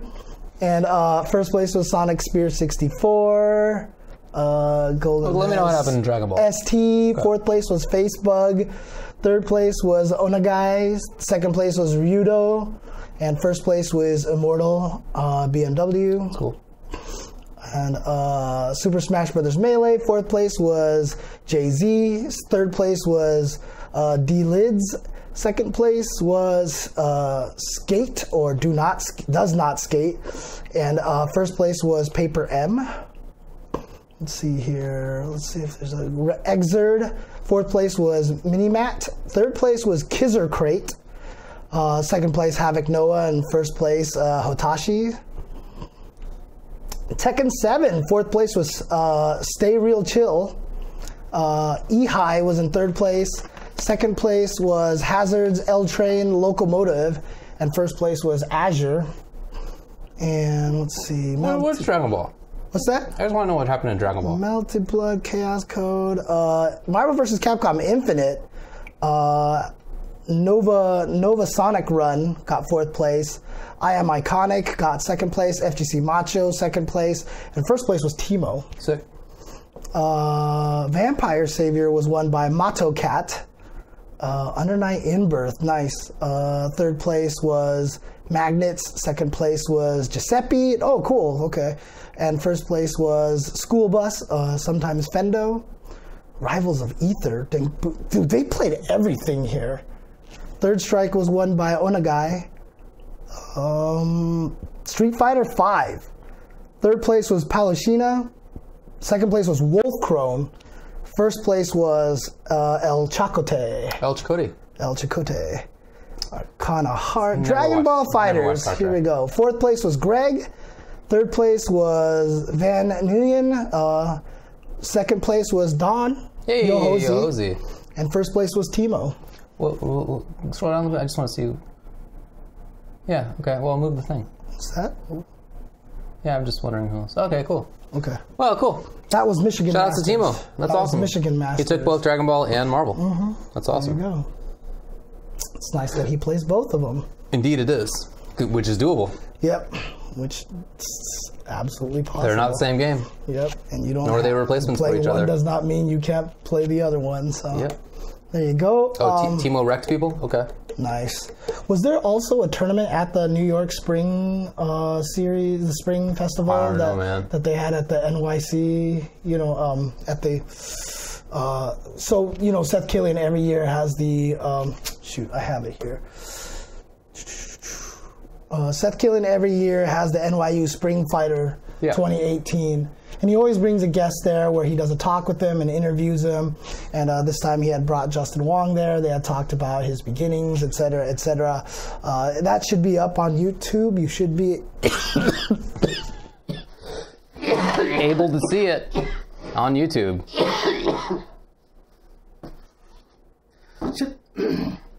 Oh, bummer. Should be able to catch that on YouTube. Oh, so someone said Shine won that. So there was a tournament there. And usually whoever wins that either gets like a flight to Evo or something like that. But I'm not sure what the case was this year. But apparently Shine won that one. So cool. Okay. Good job. Good job. All right. Well, that's probably it for results. Yes. I have some little bits of fighting game news. Yeah. What else happened? Apparently, Capcom says that in April, which is this month right here, that they're going to address a lot of the network problems that people have been complaining about since the most recent patch. I mean, they should probably address some of the network problems that were there before the patch.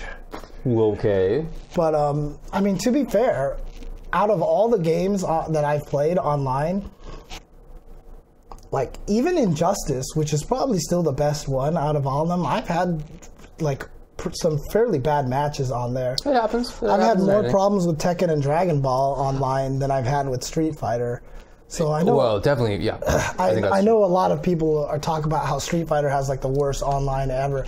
I don't know. Maybe I'm just lucky. No. I definitely think it has better online than Tekken and Dragon Ball. Yeah, my experience hasn't been as bad for that game. Yeah. So I don't know. I don't think it's good. Right. Yeah. I think it's like considerably behind Injustice, and nothing is as good as Killer Instinct. But you know, it's not the worst.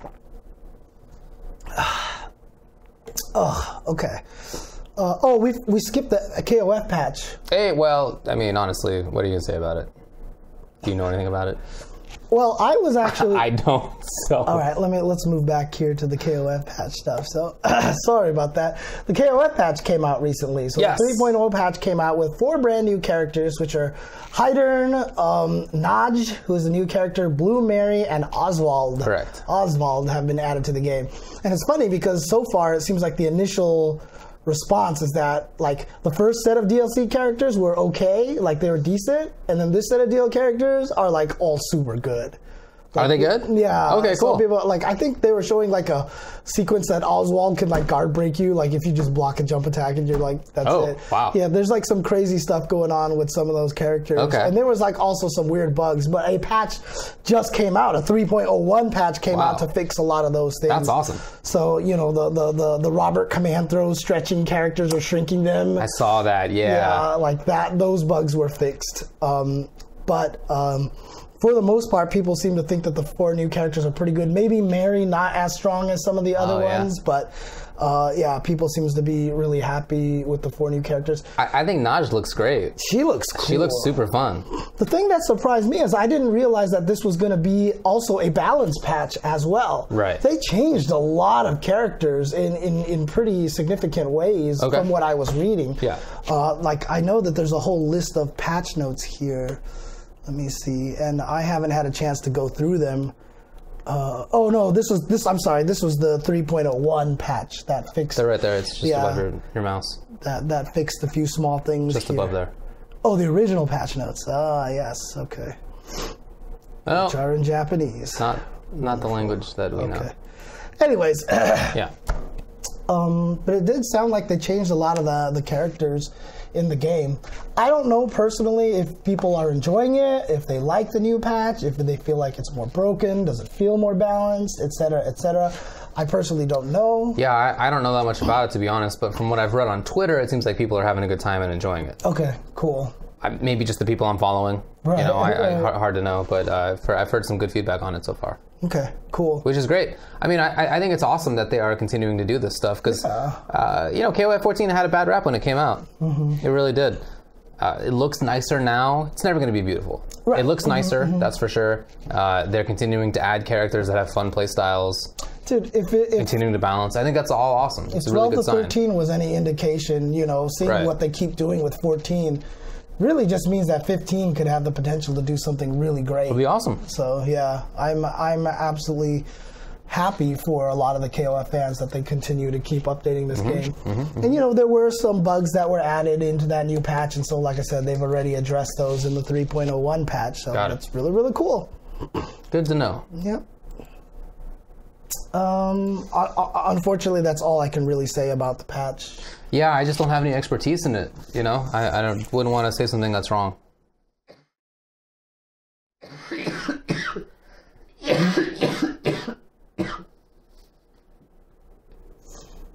Can't believe I can't see a doctor until Thursday about this, dude. That seems like a long time from now. Yeah, I know.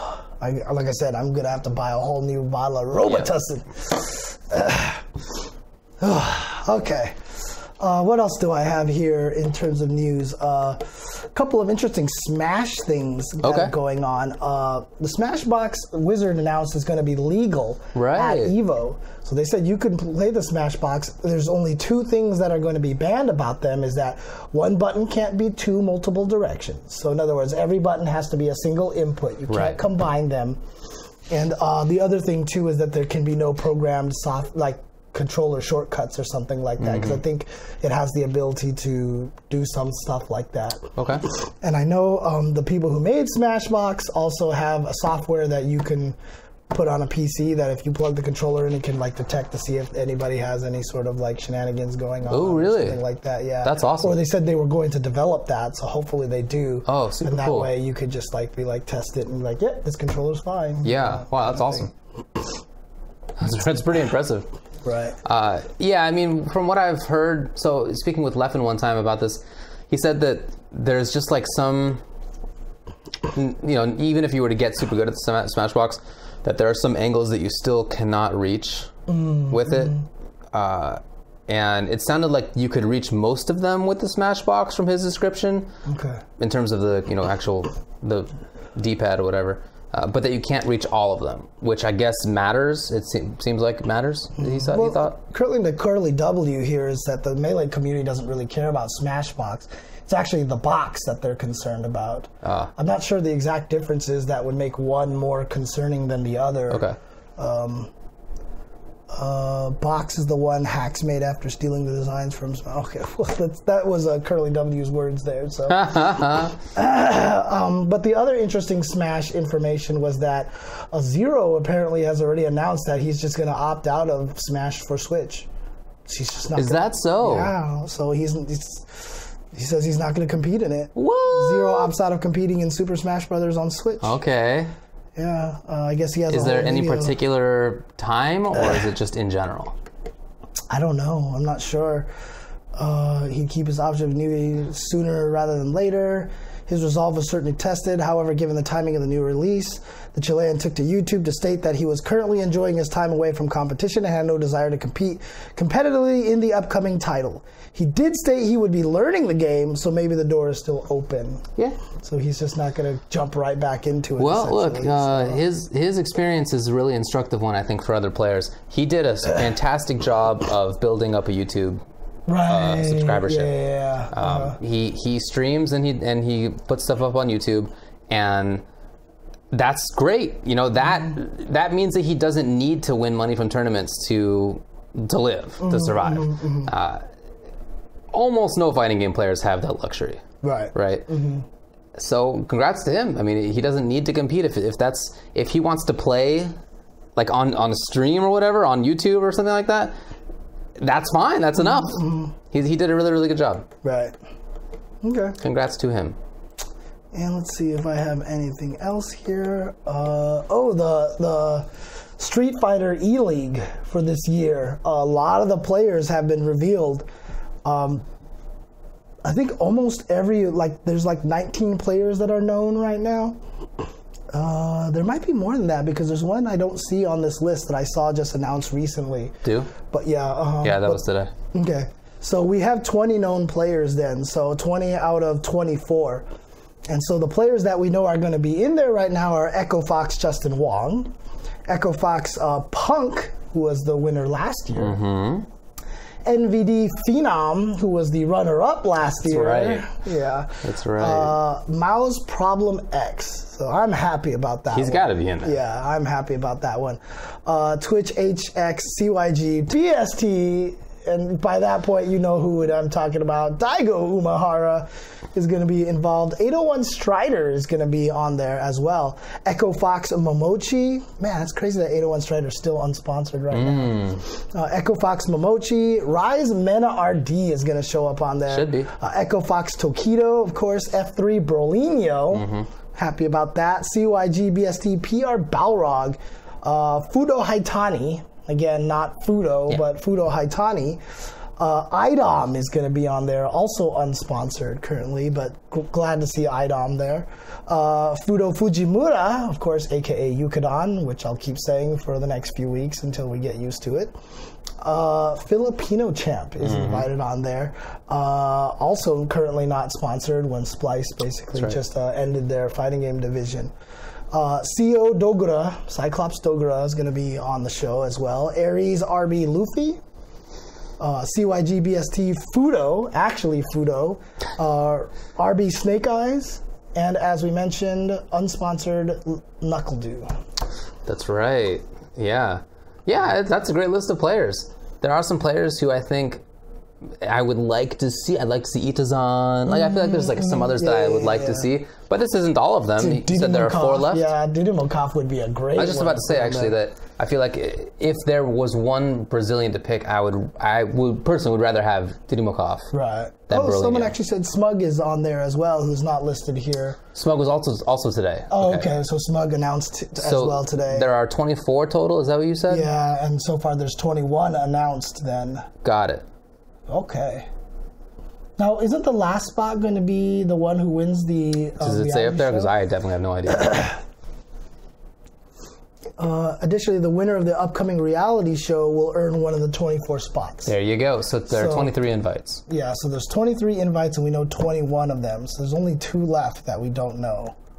Yeah, I wonder who's going to be there. Interesting. Yeah, a lot of those players are, I feel like, the right choices. Some of them I think are maybe a little confusing. For example, PR Rog is one of the greatest of all time, but he hasn't been doing that lately. So I think that's a little confusing. But I don't. Most of them make sense. I can't quibble with too much of. Yeah, I mean, really, like, you know, Filipino champ doesn't enter that much in the way of Street Fighter nowadays, but he did make top 8 at EVO last year, so exactly. you know, so he's still kind of relevant. He's still a little relevant. Yeah. Yeah, I think that's cool. Yeah, we haven't heard anything about Future Gutex yet, so. Future Gutex, yeah, a classic. Yes. Classic.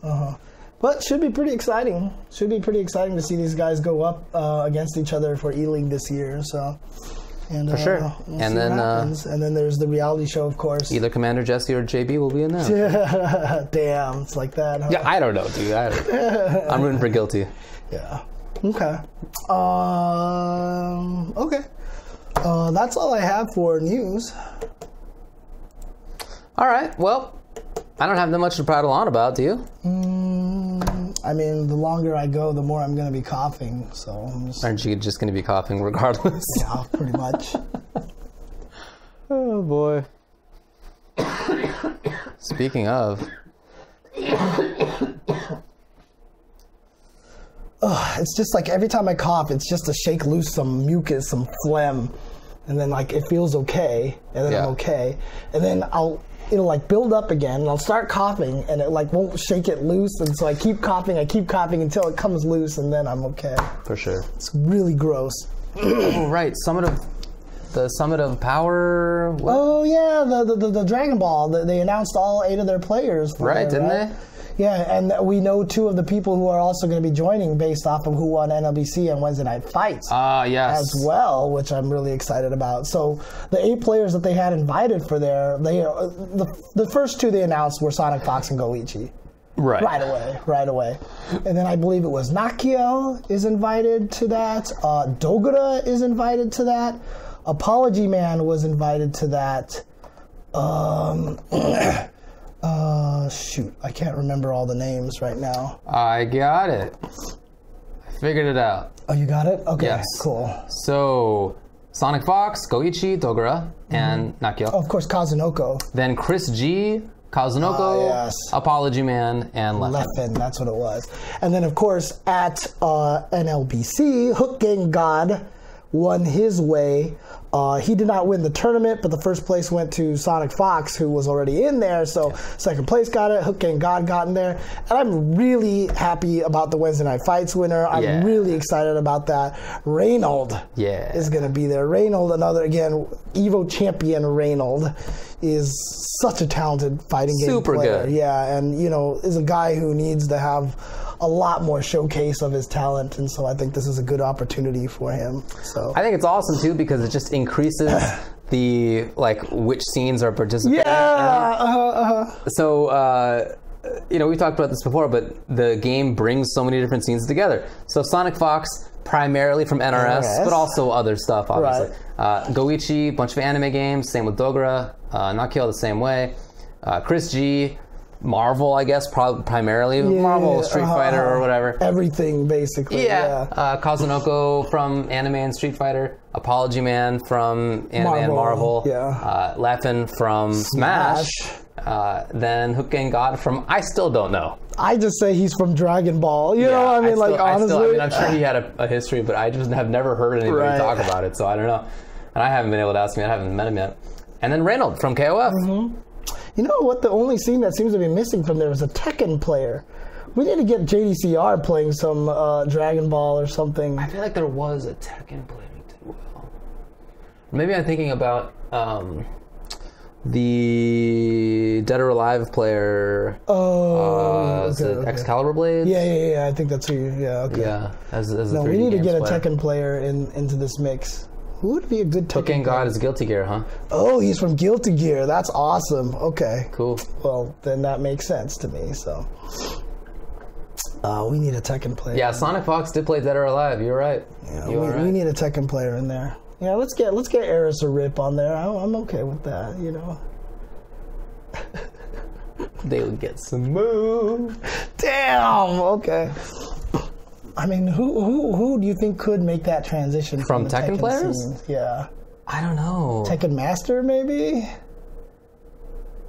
I mean, I think a lot of players probably could, but I don't see any of them. Right. As far as from what I've seen, they haven't been like trying.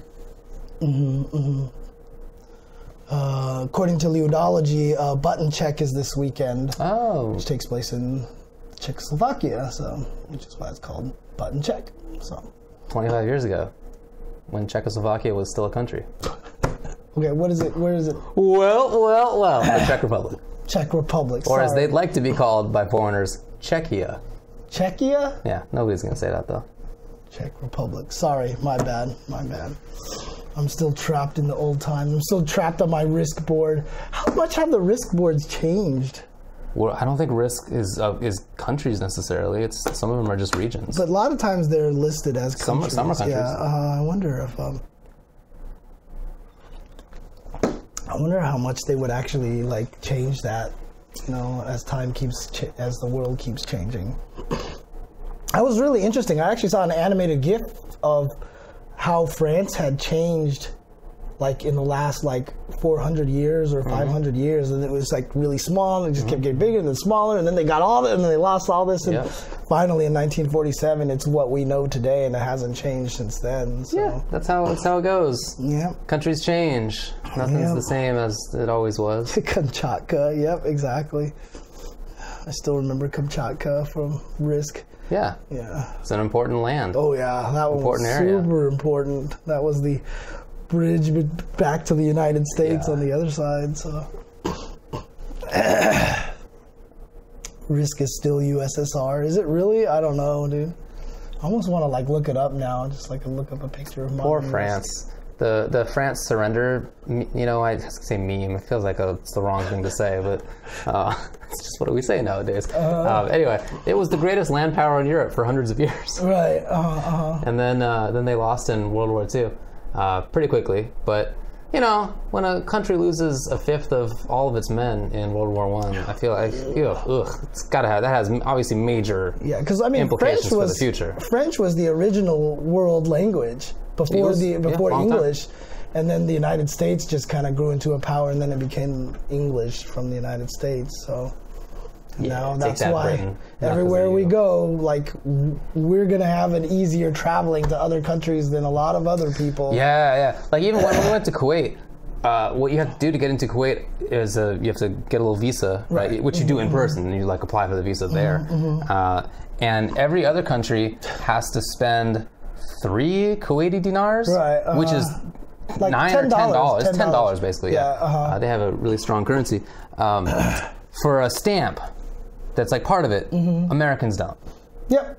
And then after we did all that stuff, as we were leaving, a Canadian and a whole bunch of Russians, I believe, when they had the little exit area, they had to get their photos taken. And I walked up there, and I was watching this Canadian girl get her photo taken, and I walked up there and did all this stuff, and the guy handed stuff back to me. I was like, I don't need a photo? He's like, nope. Just pointed at me to get out of there. All right. So it definitely is privilege. There's no doubt about it. Oh, yeah. It's absolute privilege. Yeah, that's right. Everybody speaks English because of us, not because of Britain ruling a quarter of the Earth's landmass. Maybe a little bit because of that. Maybe a little bit.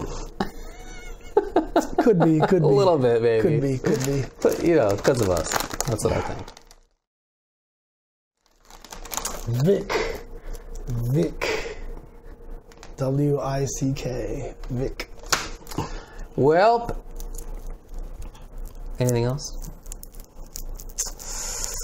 Jumanji was way better than it should have been. That is true. Dude, right? We were on super long plane flights from here to Kuwait and back, so we both watched Jumanji, the new one. The new one with The Rock and Kevin Hart. I really liked it. It was way better than it had any... When I first saw that they were making it, I was like, oh my God, this is going to be the worst movie ever. Especially because it was like Chris Rock and Kevin Hart again, and they were going to do video games, and I was like, oh, they're going to just make a mess of this. But it was actually entertaining, and they actually did a great job with video games. Agreed. They really did. It really actually pretty good. Yeah. It was hilarious. I mean, did I say Chris Rock? I always say that because The Rock is in the movie. Oh, The Rock. So it's The Rock and Kevin Hart. Yeah, okay. And there was also, what's his name?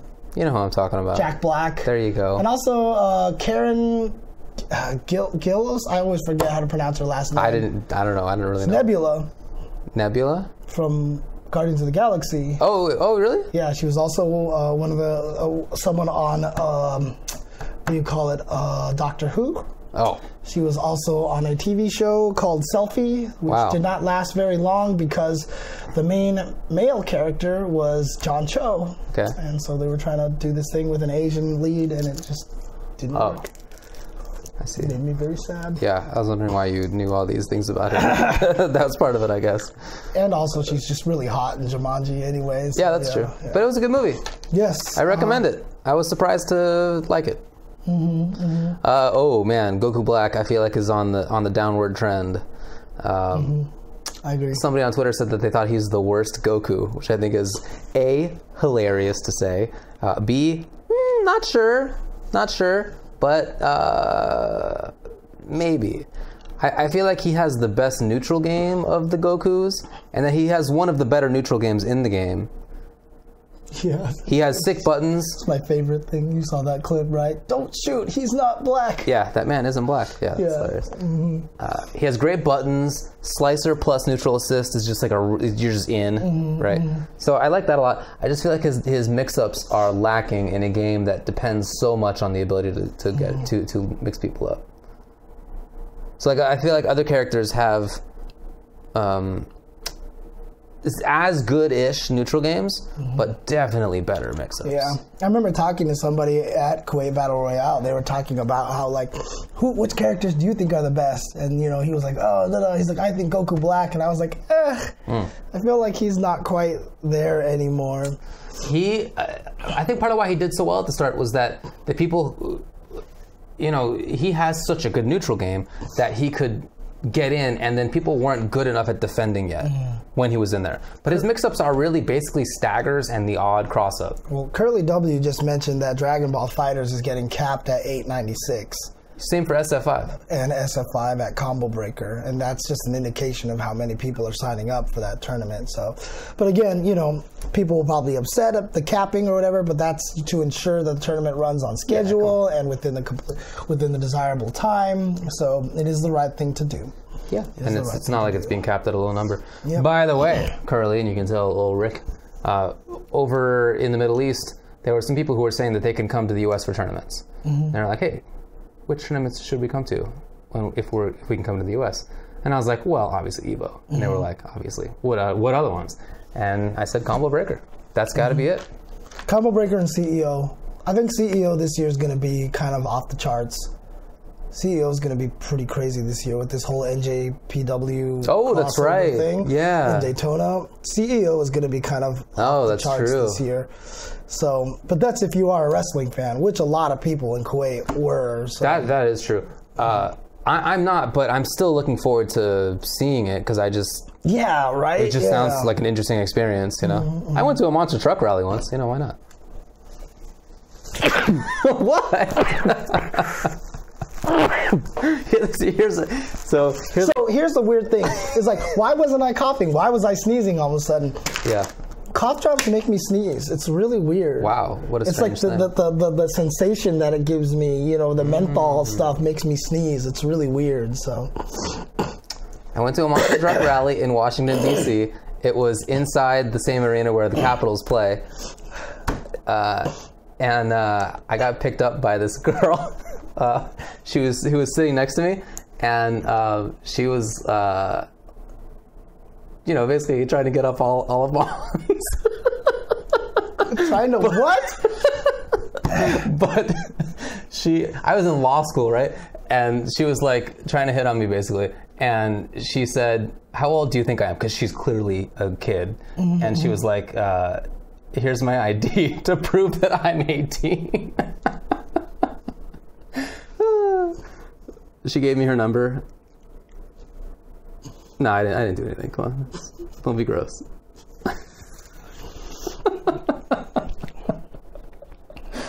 Anyway, 18-year-old monster truck rally girls. I have 0 stories that sound anything like this in my life. I know, I didn't do anything with it. Just don't be weird.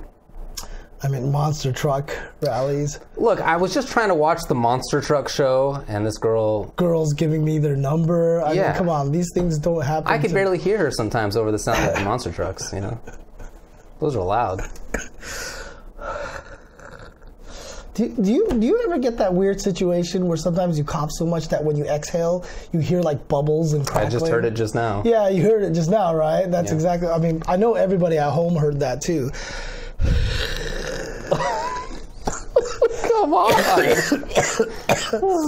That was way grosser than being hit on by a teenager at Monster Truck Rally. Oh yeah, I'm not arguing that at all. There's anyway, some definitely problems. You want to get out of here? Yeah, I think we need to get out of here. Okay. So I need to go buy some more Robitussin. And some more Vicks. So I'm gonna get a haircut soon. Me too. I'm gonna like massively trim it. Oh really? Oh yeah, it's gonna be half this length. Dang, I'm probably not gonna go that. Oh shoot, I've got the raffle to do. That's right. Oh bummer. Okay. We almost missed it. Yes. Thank you, Shoegazer, who generously donated the code. And I'll pick the winner. I won't be able to get the code out right away, but I'll try to do that in the next couple of days. So, Moobot. That's what I'm looking for. Does this even have anything in it? What's in this? Robitussin. I always say that because I think it's the Chris Rock stand-up routine that he did. Chris Rock, Bigger and Blacker, where he did the Robitussin skit. Does this not have dextromethorphan? What the hell? Oh, yeah, it does. Never mind. Oh, yeah. All right, I see. Anyway. Okay, let's do this. So, what are we doing here? I'm just going to reset a raffle, open a raffle. The raffle should be open now. I'm going to clear the raffle again, just so you guys know, just so we can start fresh. Okay, so I'm resetting the raffle. Raffle has been reset. Opening the raffle. All right, now start typing in raffle. Boom. The timer is while James keeps coughing. As soon as James is done coughing, it will be done. Are you done? No. Maybe. I don't think so. Oh, Jesus.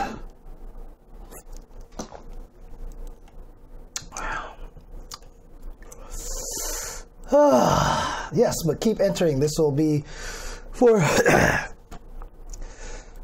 the winner of...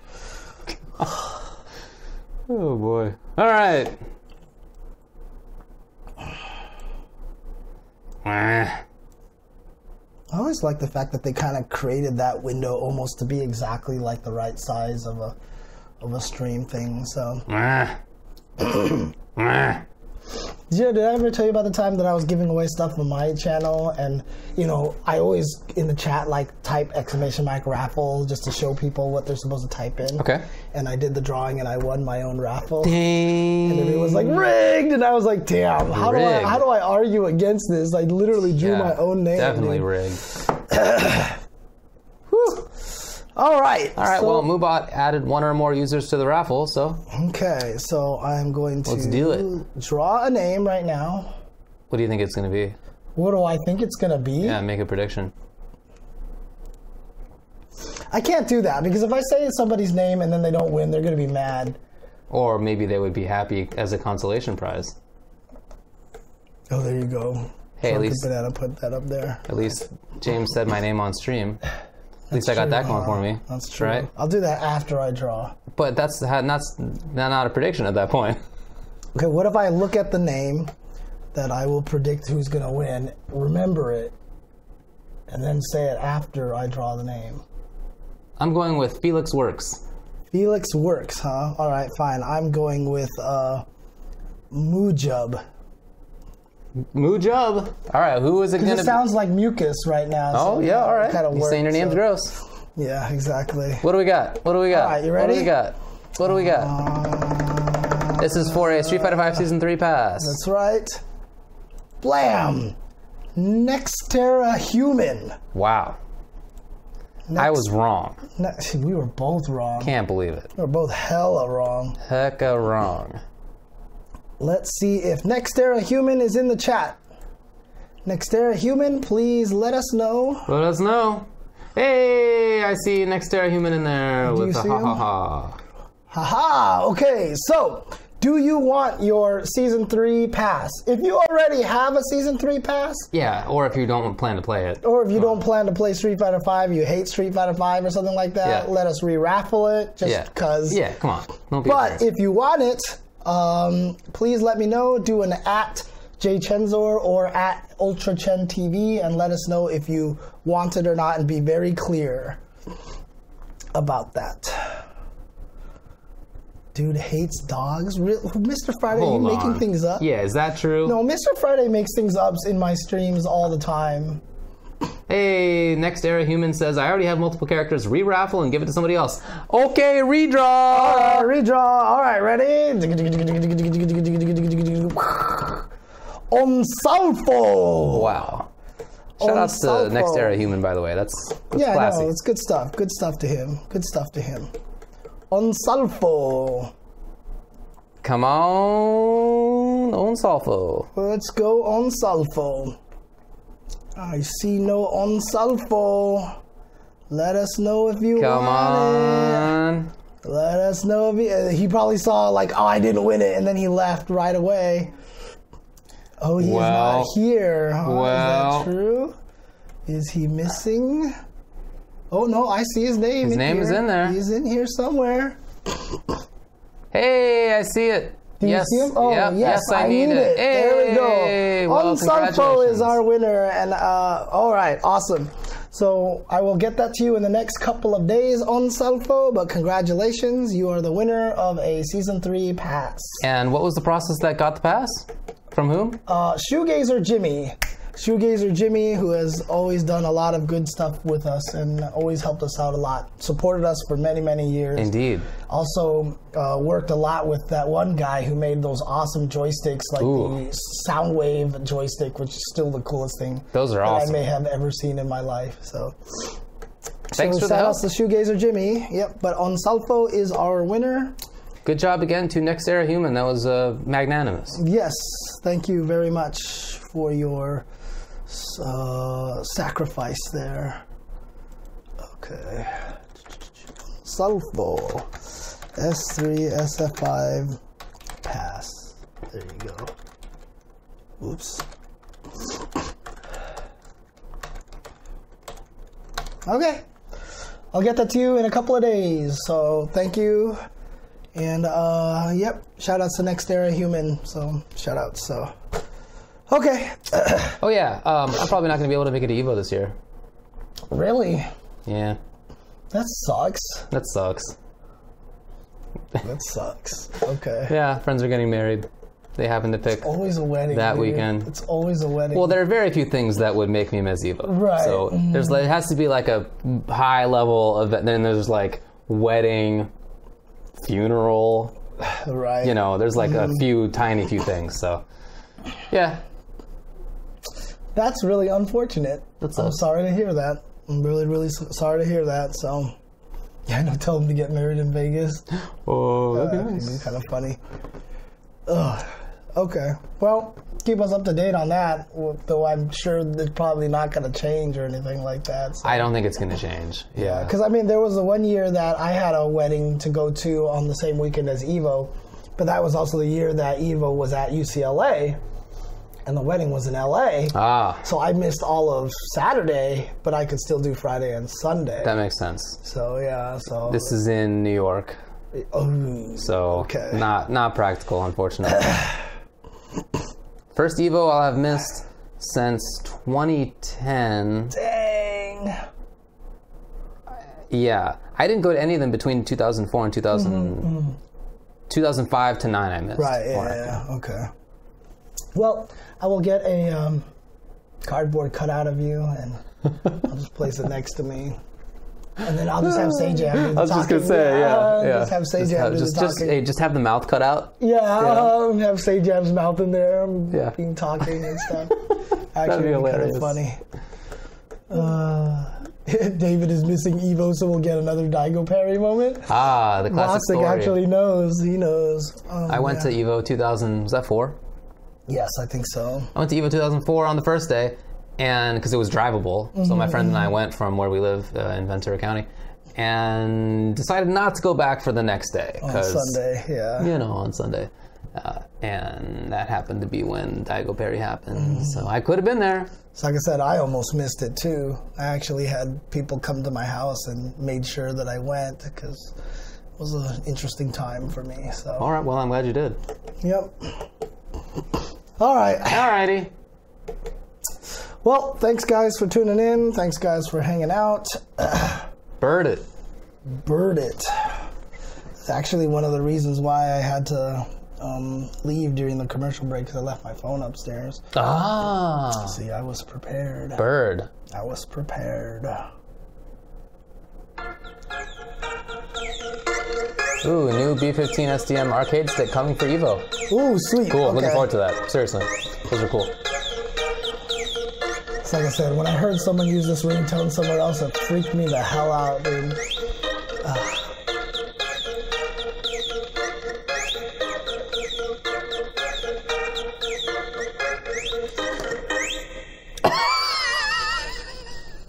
That was you, David.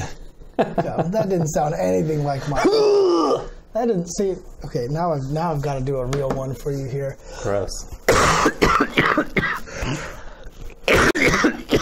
Wow, that had some material in it. That's how you do it.